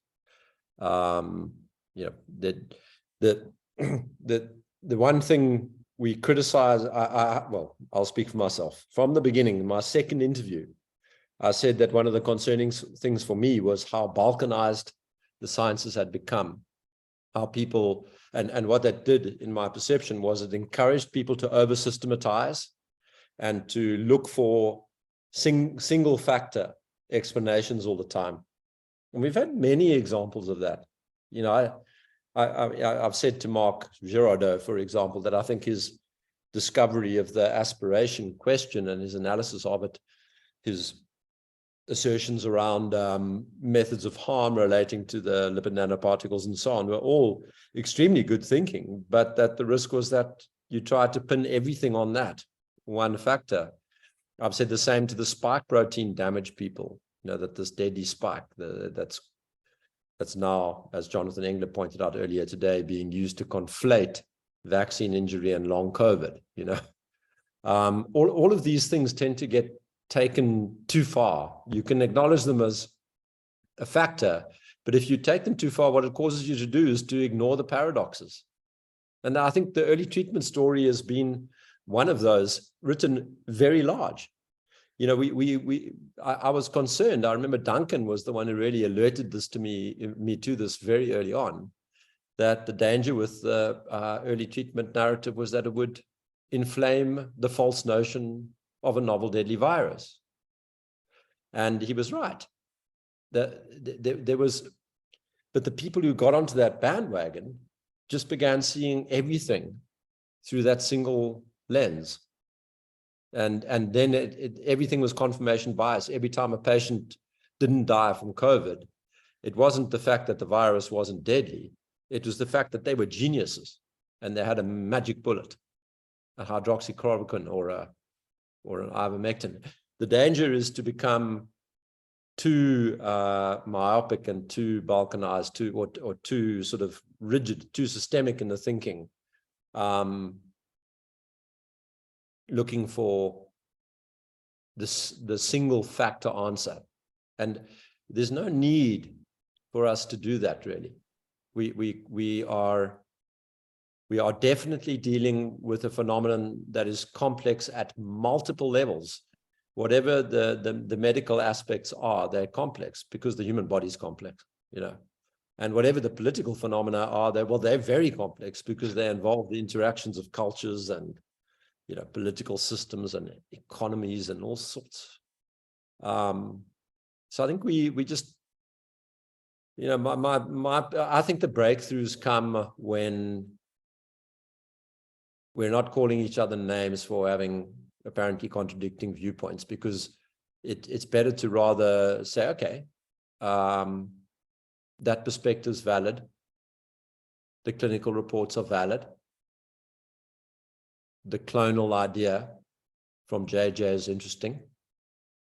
The conventional virological approach of assuming pathogenic spread is interesting.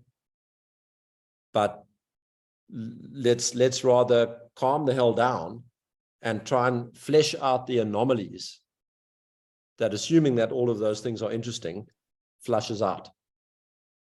Because the one for me that's so stark that I've been banging the table on for 2 years now. There were places that had high seropositivity and no excess mortality. That is one heck of a data point. It's one heck of a data point. Very, very hard to sit here and talk about the novel clinical presentations and the bioweapons and the whatnot, when you've got that one data point. And we don't have one, we have a dozen, that's the kind of paradox we should be looking for and saying, okay, well, how can I reconcile my idea of, let's go with JJ's idea, clonal spread.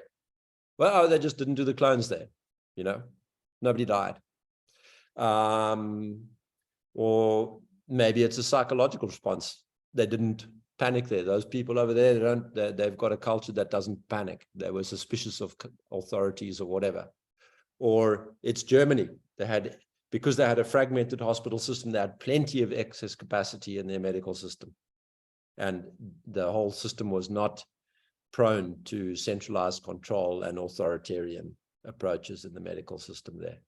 There's just so many different, I've just done it there. I've never, ever had that thought process, never, ever sat down and considered that question, but I've just given you 3 completely orthogonal explanations for why there might be this observation. But shit, the biggest thing you need when you're assessing these paradoxes is calm and the ability to talk, to continue speaking and not to get upset and bitter.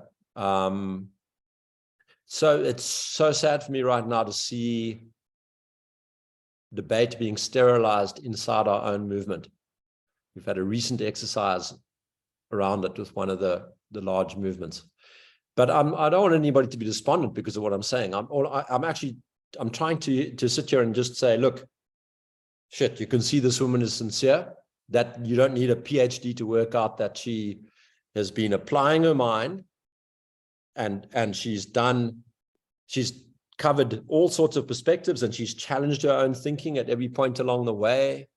It's looking good. I want her to do much more of this work. I want 50 of her to do much more of this work. That doesn't mean it's all going to be right.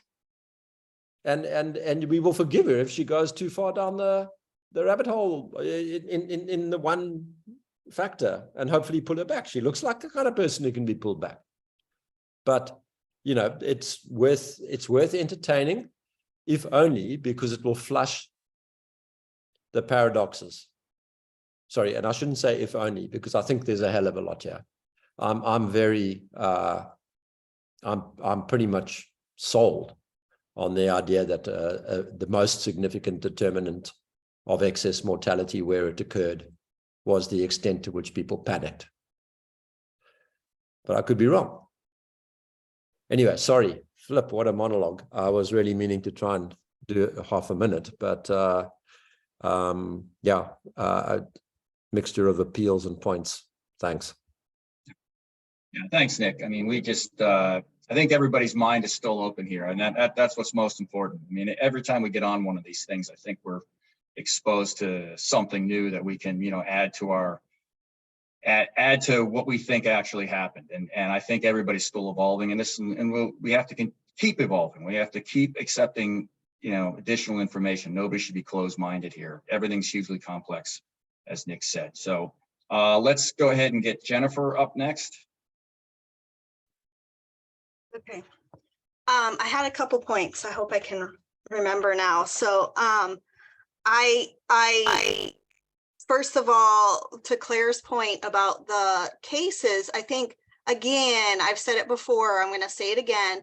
The reason why we start to see this peak in cases starting in March is because the testing was rolled out at the end of February. February 2020 is when EUA was approved, CDC testing, and that's why suddenly we start to see all these cases, because it's you find what you test for. They started testing for SARS and they started finding positives. It wasn't a test for it before that time period. So we don't see a peak. We don't see any cases before then because there was no test before then. I think that's kind of a simplistic explanation. That's not to say that the virus was not already there. I totally believe that the virus was already there.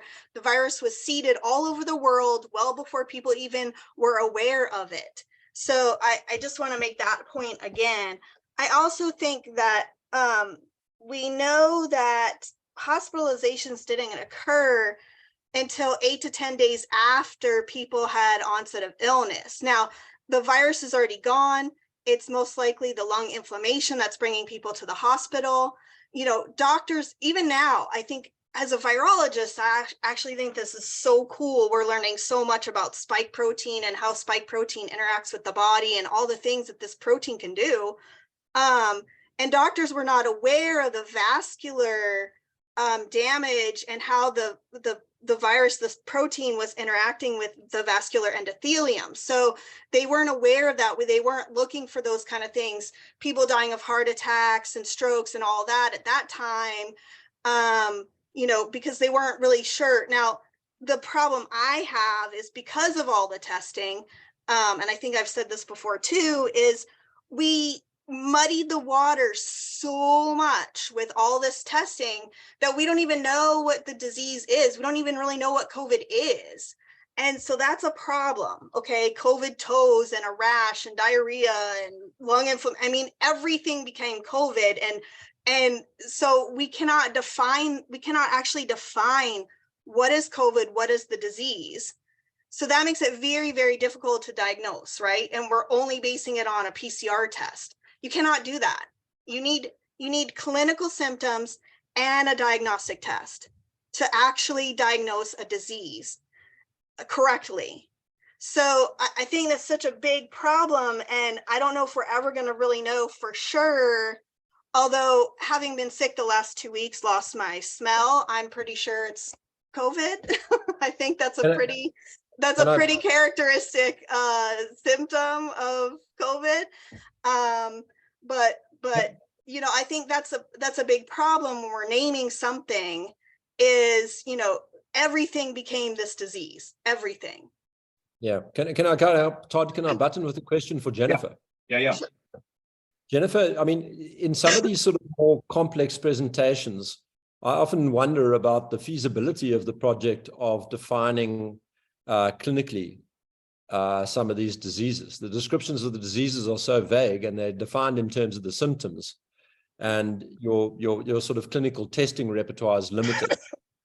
There's obviously some diseases where it's very clear what's going on. There's a pancreatic cancer, and we know, you know, that's the cause of this person's demise or whatever. But when it comes to these things that have these fairly lengthy lists of symptoms that you basically would correspond with any situation where you're not well, you know, your fatigue and headaches. Flu-like symptoms, yeah. Yeah, half of the flu-like symptoms. You know, you might not have a cough every time you're about to die, but I would imagine fatigue and a headache is pretty high up the list of things you feel in the moments before your death. You know, there's a circularity about it, and it's that thought struck me first when, you know, long before COVID, I tried to engage with the DSM, the psychology story, the statistical manual that they use. It's just this dreadful document. Yeah, and it's got worse. They managed to make it much worse every time they stick this thing out there. But there was this incredible circularity. The conditions were defined in the symptoms, and then the symptoms were used to prove evidence of the condition. You know, there's just this sort of round and round we go. And this is not an indictment of medicine. Again, it goes to the point of complexity. If the human body is a very complex thing, you know. Right. And the thing is, right, everybody, I would tell people this when I would talk to people. I'd say everybody's body responds differently. So some people have mild disease, it's very different in each person, right? Now I think the main thing that's been missing and throughout this entire thing is called autopsy.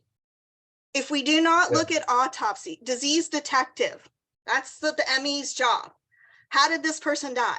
What did they die from? You know, these people were not doing autopsy.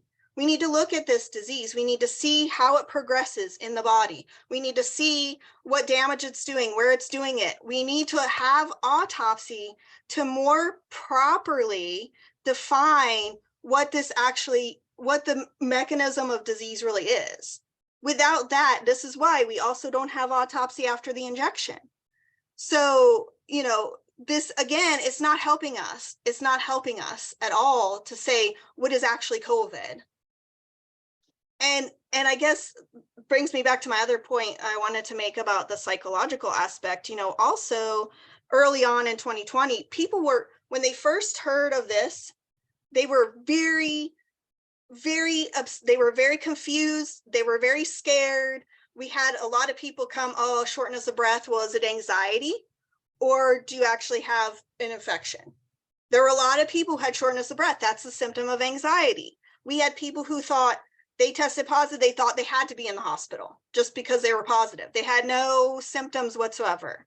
You know, so I think there is a huge psychological aspect. I had people who tested positive, they were just fine, passed their isolation period, I had a guy end up in the psych ward.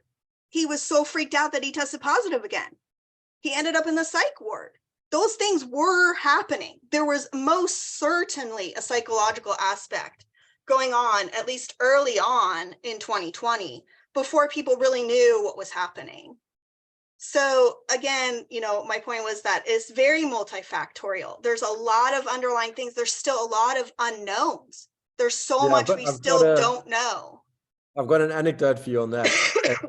Amongst my friends, the strongest and fittest by far, the man is a beast of a human being. I mean, so much so that whenever I walk into his presence, the first experience I have is that of fear. You know, I'm realized I'm in the presence of an animal that could tear me apart. The strongest and fittest guy. I watched him with no evidence. I couldn't see anything wrong with him. Nearly kill himself with fear when he got a positive COVID test. He nearly drove himself into the grave. I'm convinced that was the process. 50-year-old guy. Yeah, I mean, look, I went to the urgent care a week ago. The doctor said, oh, do you want a COVID test? No, why do I want a COVID test? Is it going to inform your treatment? Are you going to do something different for me if you give me a flu test versus a COVID test? He gave me a Z-Pack. Really? What great doctor you are. You know, I mean, why do I need a test? I already know I'm sick. I already know, you know, treat the symptoms. Well, you know, I don't understand this whole like testing. Everyone had to test. We had mass testing in Hawaii. It was all the worried well. All these people who are completely healthy going to get a swab stuck up their nose. And I actually think if they had told people that they had to do an anal swab, we would not have seen the testing pandemic whatsoever. Just some were in favor of that, I think. They did it in China. Yeah. They did it in China, and they actually forced people in China to test that way. So, John, you're up. Sorry, Jennifer. We need to roll on here. Can you guys hear me okay? Yeah. All right. There is no analysis without anal. Anyway. Okay. So what I wanted to talk about, it's already been battered around and beaten bloody. I'll say it anyway. Kind of goes along with what Nick was saying. I love Mark Girardeau. He's a friend. And I've told him before, you can't have it all. He wants it all. He wants to fit every single thing into his theory. And it takes away from the fact that he has a very valid theory, and it's probably caused most of the deaths since the vaccine. What he talks about with the method of injection, well, the vaccine's shit anyway, but just the method of injection is killing probably most of the people. The way I look at it, more than 50%. There's just so much of orthodoxy and ego in everybody's research. Everybody wants to be the guy that figured it all out. There's so many things going on. The reason I haven't been wrong about much is because I never commit to anything. It's easy for me because I don't know what I'm doing. I'm just presenting the data. But when I hear somebody like Richard, who was on the front lines dealing with specific things during that first wave, you have to incorporate that into your thinking. You can't just say, I'm going to dismiss Richard because it doesn't match with my orthodoxy, with my hypothesis. And now, based on all the people I've talked to from Panda and from Kirsch's group, I don't know, you guys must know, we stopped maybe 4 months ago, but it was Stephanie Seneff, Jessica Rose, Mark Girardeau, Kevin McKernan and Jay Cooey were in there for a little while, and some other people, Byron Bridle. We had great discussions for 2 hours, and not one person was in the same purview as the other. Everybody learned from everybody, and we talked about what we did that week, and it was fantastic. I learned so much. I don't know if they learned anything from me, but I learned a lot from them. And the biggest thing I learned, one time, I'll give you a real quick anecdote. Taiwan is burning. There's so many COVID deaths in Taiwan. And so we're talking about Taiwan. You know, Steve Kirsch, Jessica Rose, Stephanie Seneff, Kevin McKernan, Mark Girardeau, talking about, wow, COVID's all of a sudden killing a bunch of people in Taiwan. So I start typing, I go to do a DuckDuckGo search, testing delivery Taiwan. So Taiwan received 8 million tests 2 weeks before they started testing all the dead bodies for COVID, and all of a sudden everybody's dying of COVID. There were no excess deaths. Everything was COVID deaths because they received 8 million tests 2 weeks before. It was, I mean, that's seconds away from my fingers figuring that out. The people get this orthodox thing in their head, like they know what happened. I'm telling you, nobody has the full story. I'll tell you what I believe. I believe it was a bioweapon that was purified, like Jay Cooey says. It was dropped in specific locations. New York City, maybe Boston, maybe Bergamo, Lombardy, and that's about it. Because the patterns don't fit in most other places, except maybe Sweden. I don't think it was dropped there, though. So you've got that issue confounded with most of the deaths weren't even COVID. They killed a lot of people in elder care facilities because they told people not to come to work. And if you don't walk a 92-year-old down the hallway 50 feet twice a day, they die from pneumonia, or they die from a pulmonary embolism that throws up to be a PE. And that happened. And those numbers were up then. So, okay, there's this clotting component with COVID.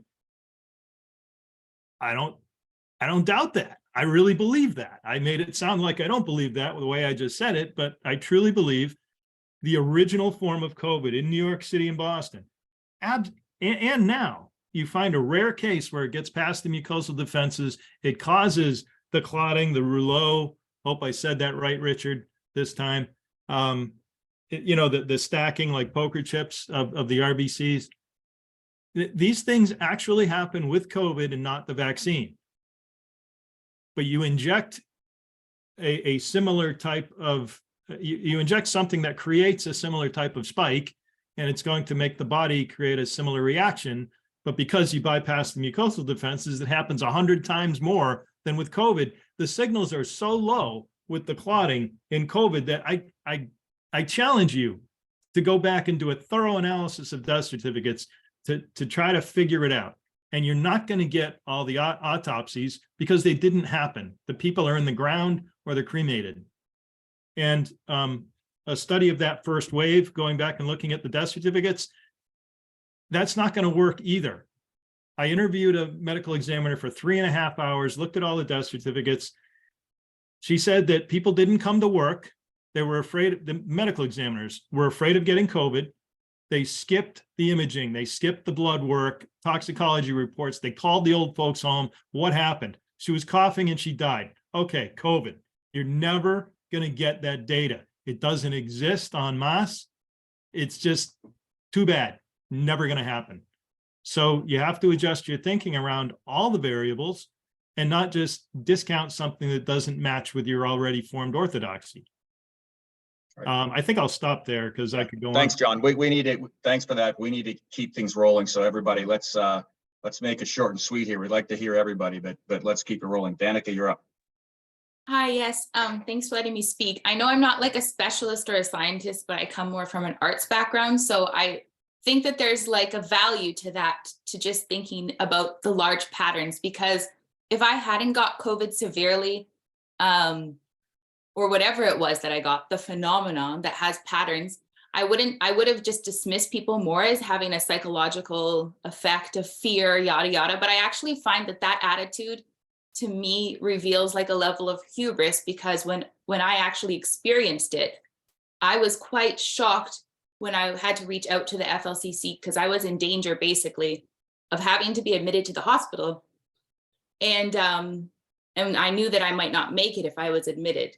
So when I contacted these guys like Peter McCullough's group, they knew exactly what I was going through. Like they sent the steroids to my door, and it seemed to me that this discussion can't really be full without having those men and women who are treating just thousands and thousands and thousands of patients with patterns of symptoms.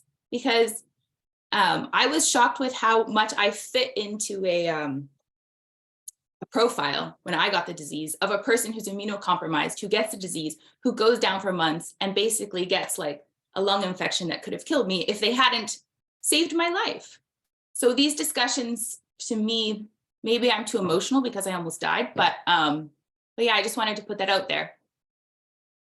Thanks, Danica. Appreciate it. Miriam, I think you're up. Thank you. Thank you, everybody.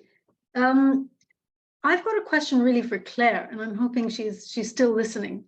One angle that I think we haven't investigated sufficiently, and I do bring this up, but I'm not the person who does the investigation, is looking at the antibodies. And I know Claire brought this up, and I'm particularly interested in this because, you know, if we think that there was nothing novel here, we should be able to demonstrate that with the antibody tests. Now, if there's, you know, a technical reason why we think that's not possible, it's good to define it. But otherwise, it's a decentralized process. It's been done around the world by different universities and labs.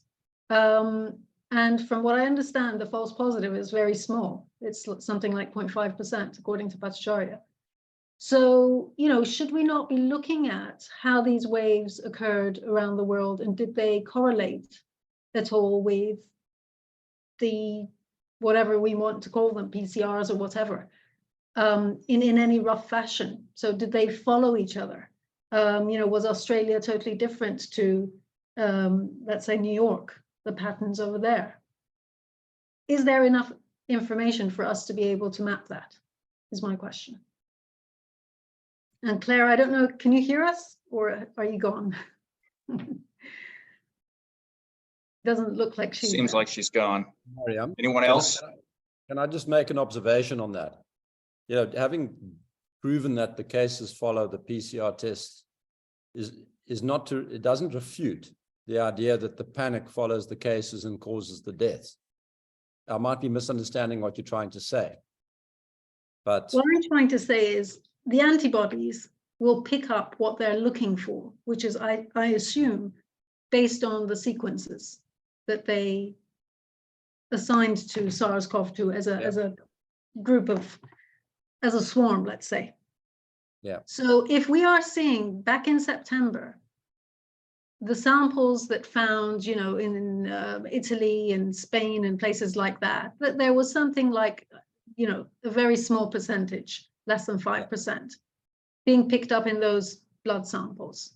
But later on, past the curves of these different countries, those went up to the 70 and 80% because, you know, these antibodies hang around months and months. They don't disappear that quickly.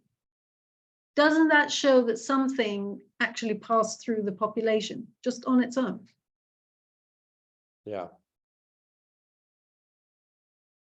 It's a great shape. Claire isn't there, but does anybody else want to respond to that? Well, all I can tell you is there haven't been a huge number that I know of these antibody surveys. I mean, Jay Bhattacharya did one early on in California, and he was one of the first to show that the infection fatality rate was much lower based on the antibody prevalence, which was very widespread. Yeah. In California, in that Santa Clara County, I think was where he studied it. But you know, the lab testing in general, in terms of medicine, is usually should be confirmatory. You do a lab test to confirm a clinical diagnosis. And in the case of COVID-19, acute COVID, it was so distinctive clinically that you didn't need a PCR test to diagnose it in most people. To have a positive PCR was nice, but you didn't need it. Now, that's not to say that they're useful as a screening test. Just the opposite is true. They are completely useless as a screening test because the false positive rate will overwhelm the true positives. So this is for the PCR or the antibody? The PCR test. PCR, yeah. So it will overwhelm the true positives. So you only get a false positive case endemic, which is what they created. And that's how they kept the fear alive after COVID had passed, because it was gone in New York by June. No one was coming in.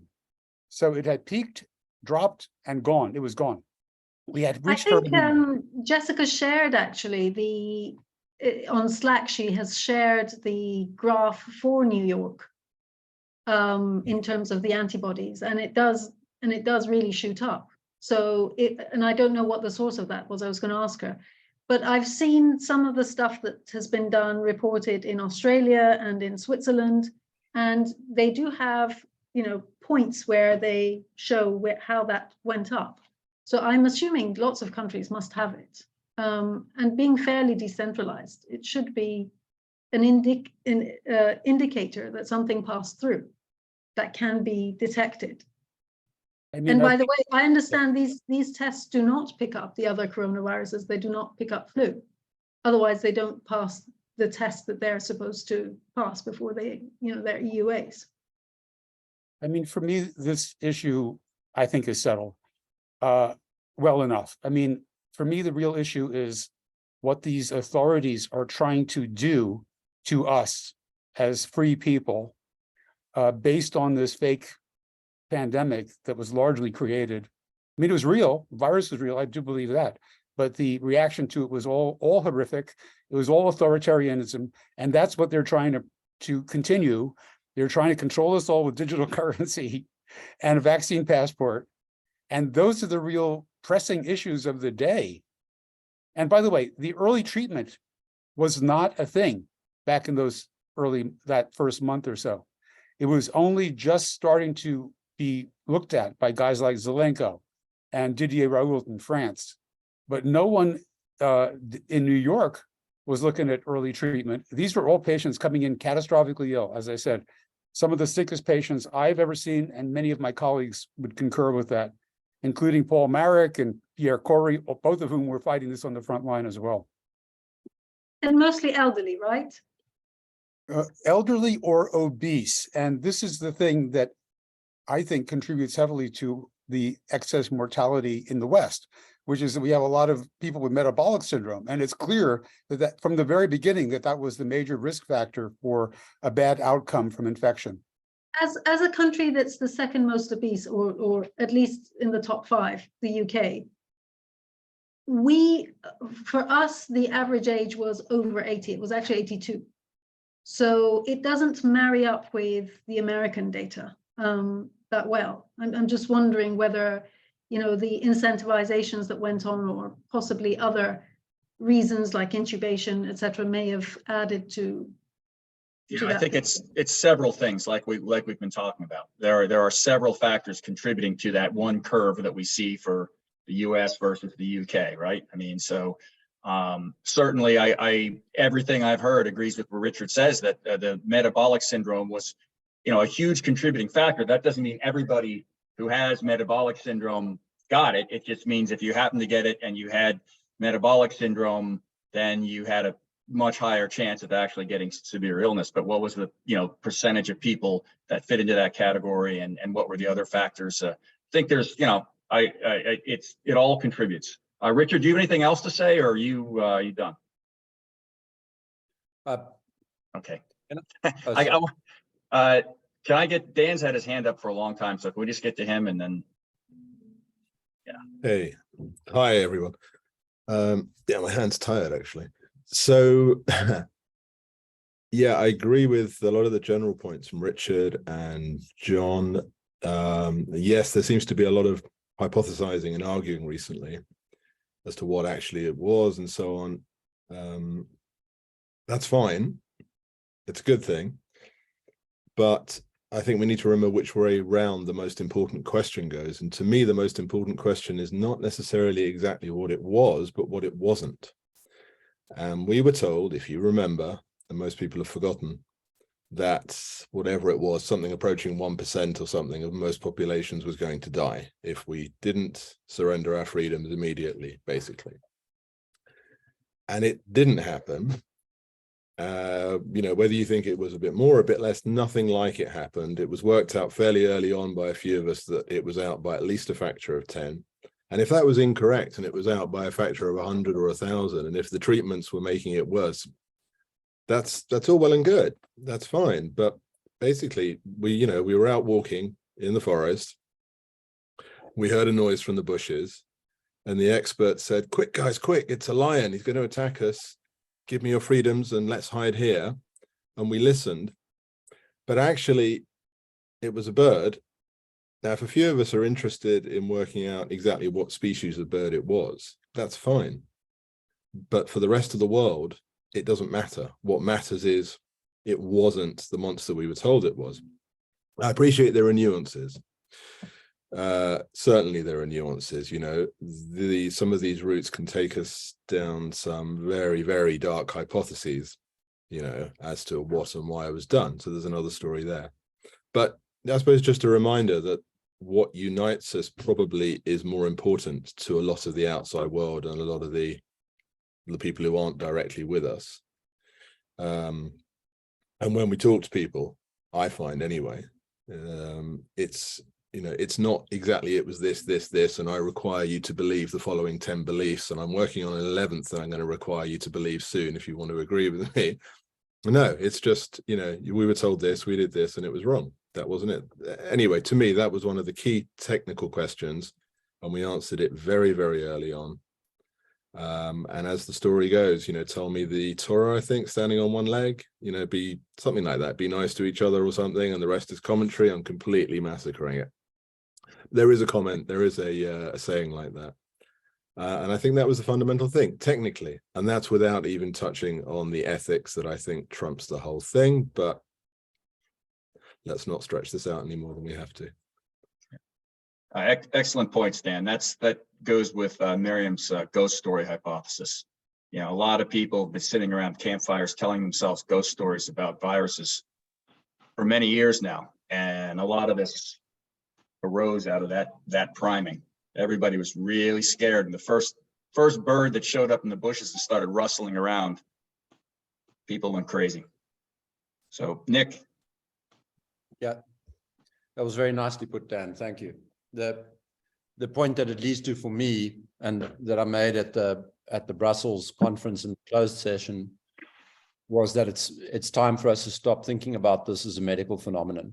We just have to admit that the lion in the bushes was a bird. At that point, it stops being of much interest as a phenomenon, from a medical perspective. And yes, there's intellectual interest in answering these questions, but it's high time that our conferences started being approached from the perspective of a political problem. We're dealing with a phenomenon here which is completely at odds with the medical gravity.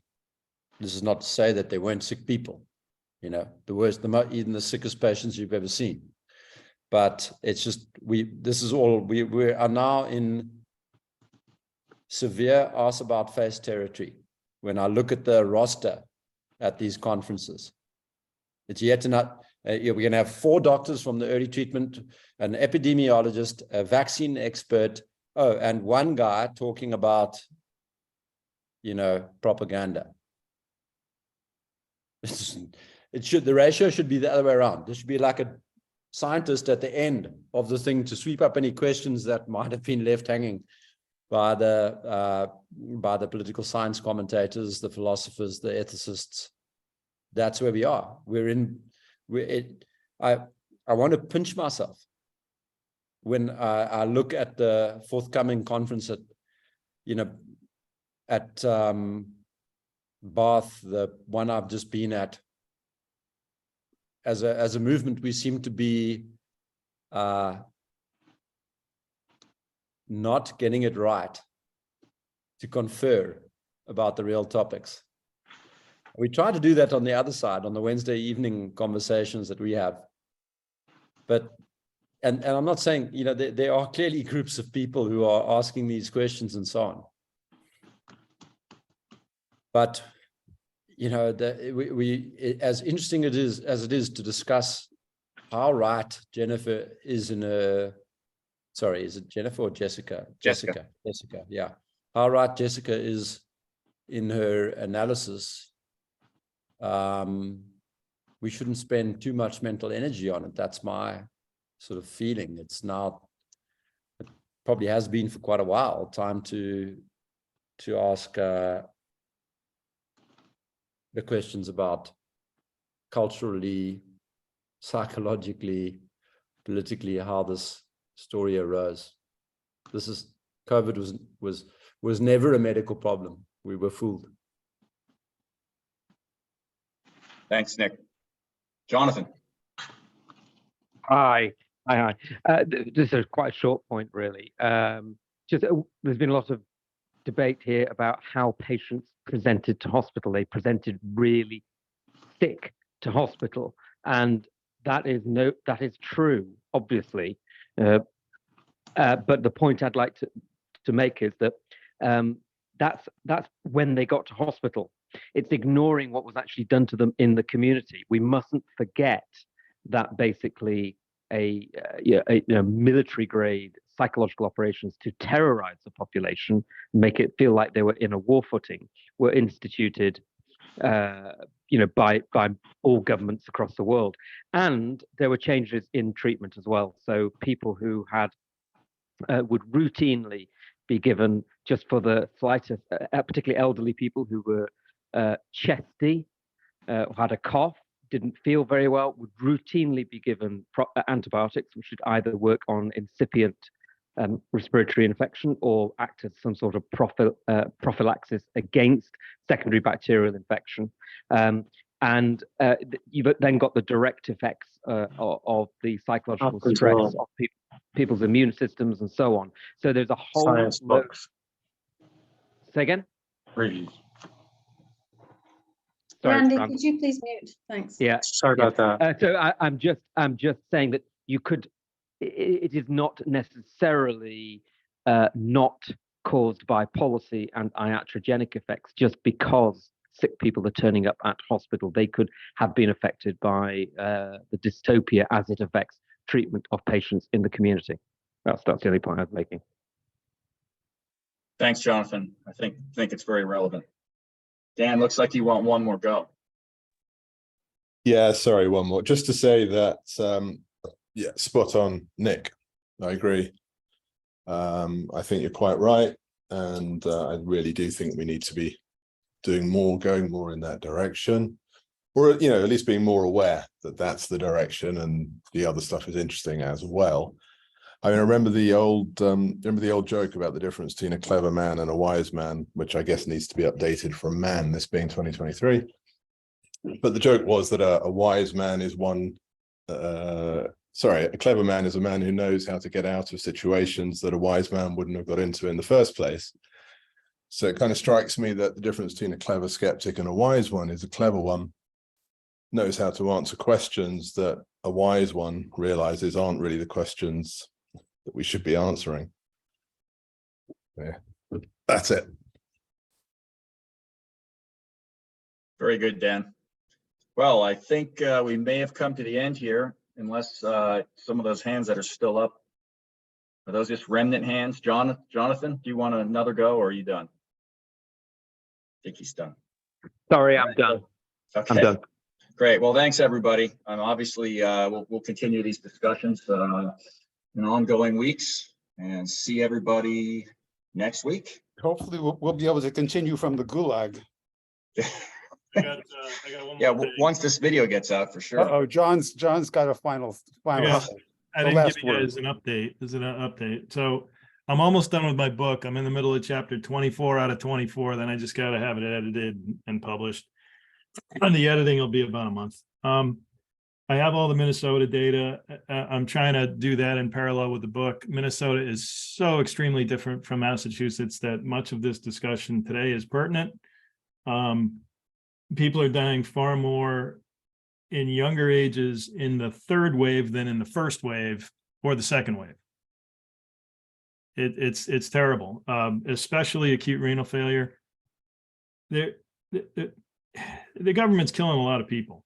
It's not just fear, protocols, coercion, solicitation of bad behavior from the doctors. Knowing is a mens rea. Okay, it's purposeful, knowing, reckless, and negligent. Those are the 4 degrees of the guilty mind. Many of them know what they're doing. They don't want to lose their jobs. A pediatrician's husband told me they want to move from Massachusetts because she doesn't like the fact that she's giving injections she knows are bad for kids.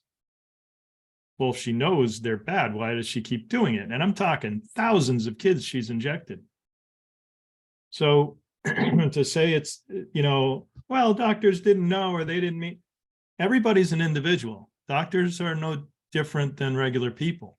There are sociopaths among doctors, and there are people who would prefer to keep their job over losing it and maybe take a chance that the 1 in 1,000 kids they're injecting won't die or be maimed. So I guess I'll shorten it by saying there's a lot more that's going to be coming out in the next 2 months from me. Look for it, and it's very damning. Thanks. Thanks, John. Can I ask, John, when are you ready to give us a talk on that, on your new data? Minnesota? Yeah. I have 160 graphs made. My target is over 1,000. I have COVID, acute renal failure. I'm doing J codes while we're talking today. It's running right now on the 55 to 64 group. I have pulmonary embolism, cardiac arrest, COVID, all cause, acute renal failure, and I'm in the middle of J codes, so respiratory. I answer your question. I can do it anytime. The longer it goes, the more data I'll have and the more results I'll have. A lot of stuff will be, hey, here's a graph. What do you guys think? Because a lot of this stuff is, it's really hard to figure out. And you look at one view and one type of graph and you're like, oh, I know what happens. And then you put up the other graph and like, no, that didn't happen. It would be good to have a group session, maybe say with yourself, John, someone like Jessica, Joel, and a few other people who can maybe, as you say, when you put these graphs up, give you. I love that. I mean, we used to have great discussions in Kirsch's group with Jessica and Stephanie and Kevin and JJ and Byram and Miss Mark Girardeau. Yeah, no, that would be great. If people want to discuss, I'll throw up some graphs. And then they'll think something. I'll say, oh, you think that? I did too. Look at this graph. And it'll just be like, oh, shit, Right. That didn't happen. when I when I split it, like if I show annual years in bars, and then I show it starting in July 1st instead of January 1st, everything changes. It's like, whoa, everything disappeared. It disappeared because in a northern climate like Minnesota or Massachusetts, the wave is in the winter. And so you're taking half of one year's wave and half of the other year's wave, the other wave, and everything's messed up. But if you start it in July 1st, you see a better picture of, oh, now that was the big year. That was the big fiscal year, not the next year. This sort of thing is really important to have lots of different points of data, because you need that richer picture to understand if it was policy related or not, if it was seasonal or not. Absolutely. So and looking at the age groups, Miriam, how can the first wave come in and be like really high in the old people and then medium and then low, like you'd expect the seasonal kind of Gompertz thing where it's got an on-off trigger and seasonality. You got big, medium, small. And then all of a sudden that, from your perspective, anyway, it goes from this like 85 plus, 65 to 85, 55 to 65, and it goes like that. Now all of a sudden the third wave is the biggest wave for the 25 to 44s by far. So the whichever, and you say, well, it came in and it killed the old people because they're the only ones who encountered COVID. I mean, what kind of bullshit is that? Clearly something destroyed the immune systems of the younger people who are dying at a much higher rate from a third wave of a virus they never died from for the first two waves that they encountered. Well, it's also I wonder what that could be. Version of the virus, supposedly. I'm shocked that they're dying. I wonder what that could have been. Yeah, right. The graphs I could show you guys would blow you away. It's been, I don't know, it's been more than 6 months since I presented, right? It's close to a year, maybe. I don't know. You present every week, John. What's that? You present every week. Yeah. No, I mean full presentation. Todd wins. You mentioned our good friend Mark, who I love, but the problem with his theory, it is unprovable and undisprovable. Right? You cannot design an experiment to either prove or disprove the theory. Right? You'd have to actually know portions of it you can. Who got an intravenous injection, and there's no way to know that. Yeah. Now, I think portions of it you could prove. What? Which portions?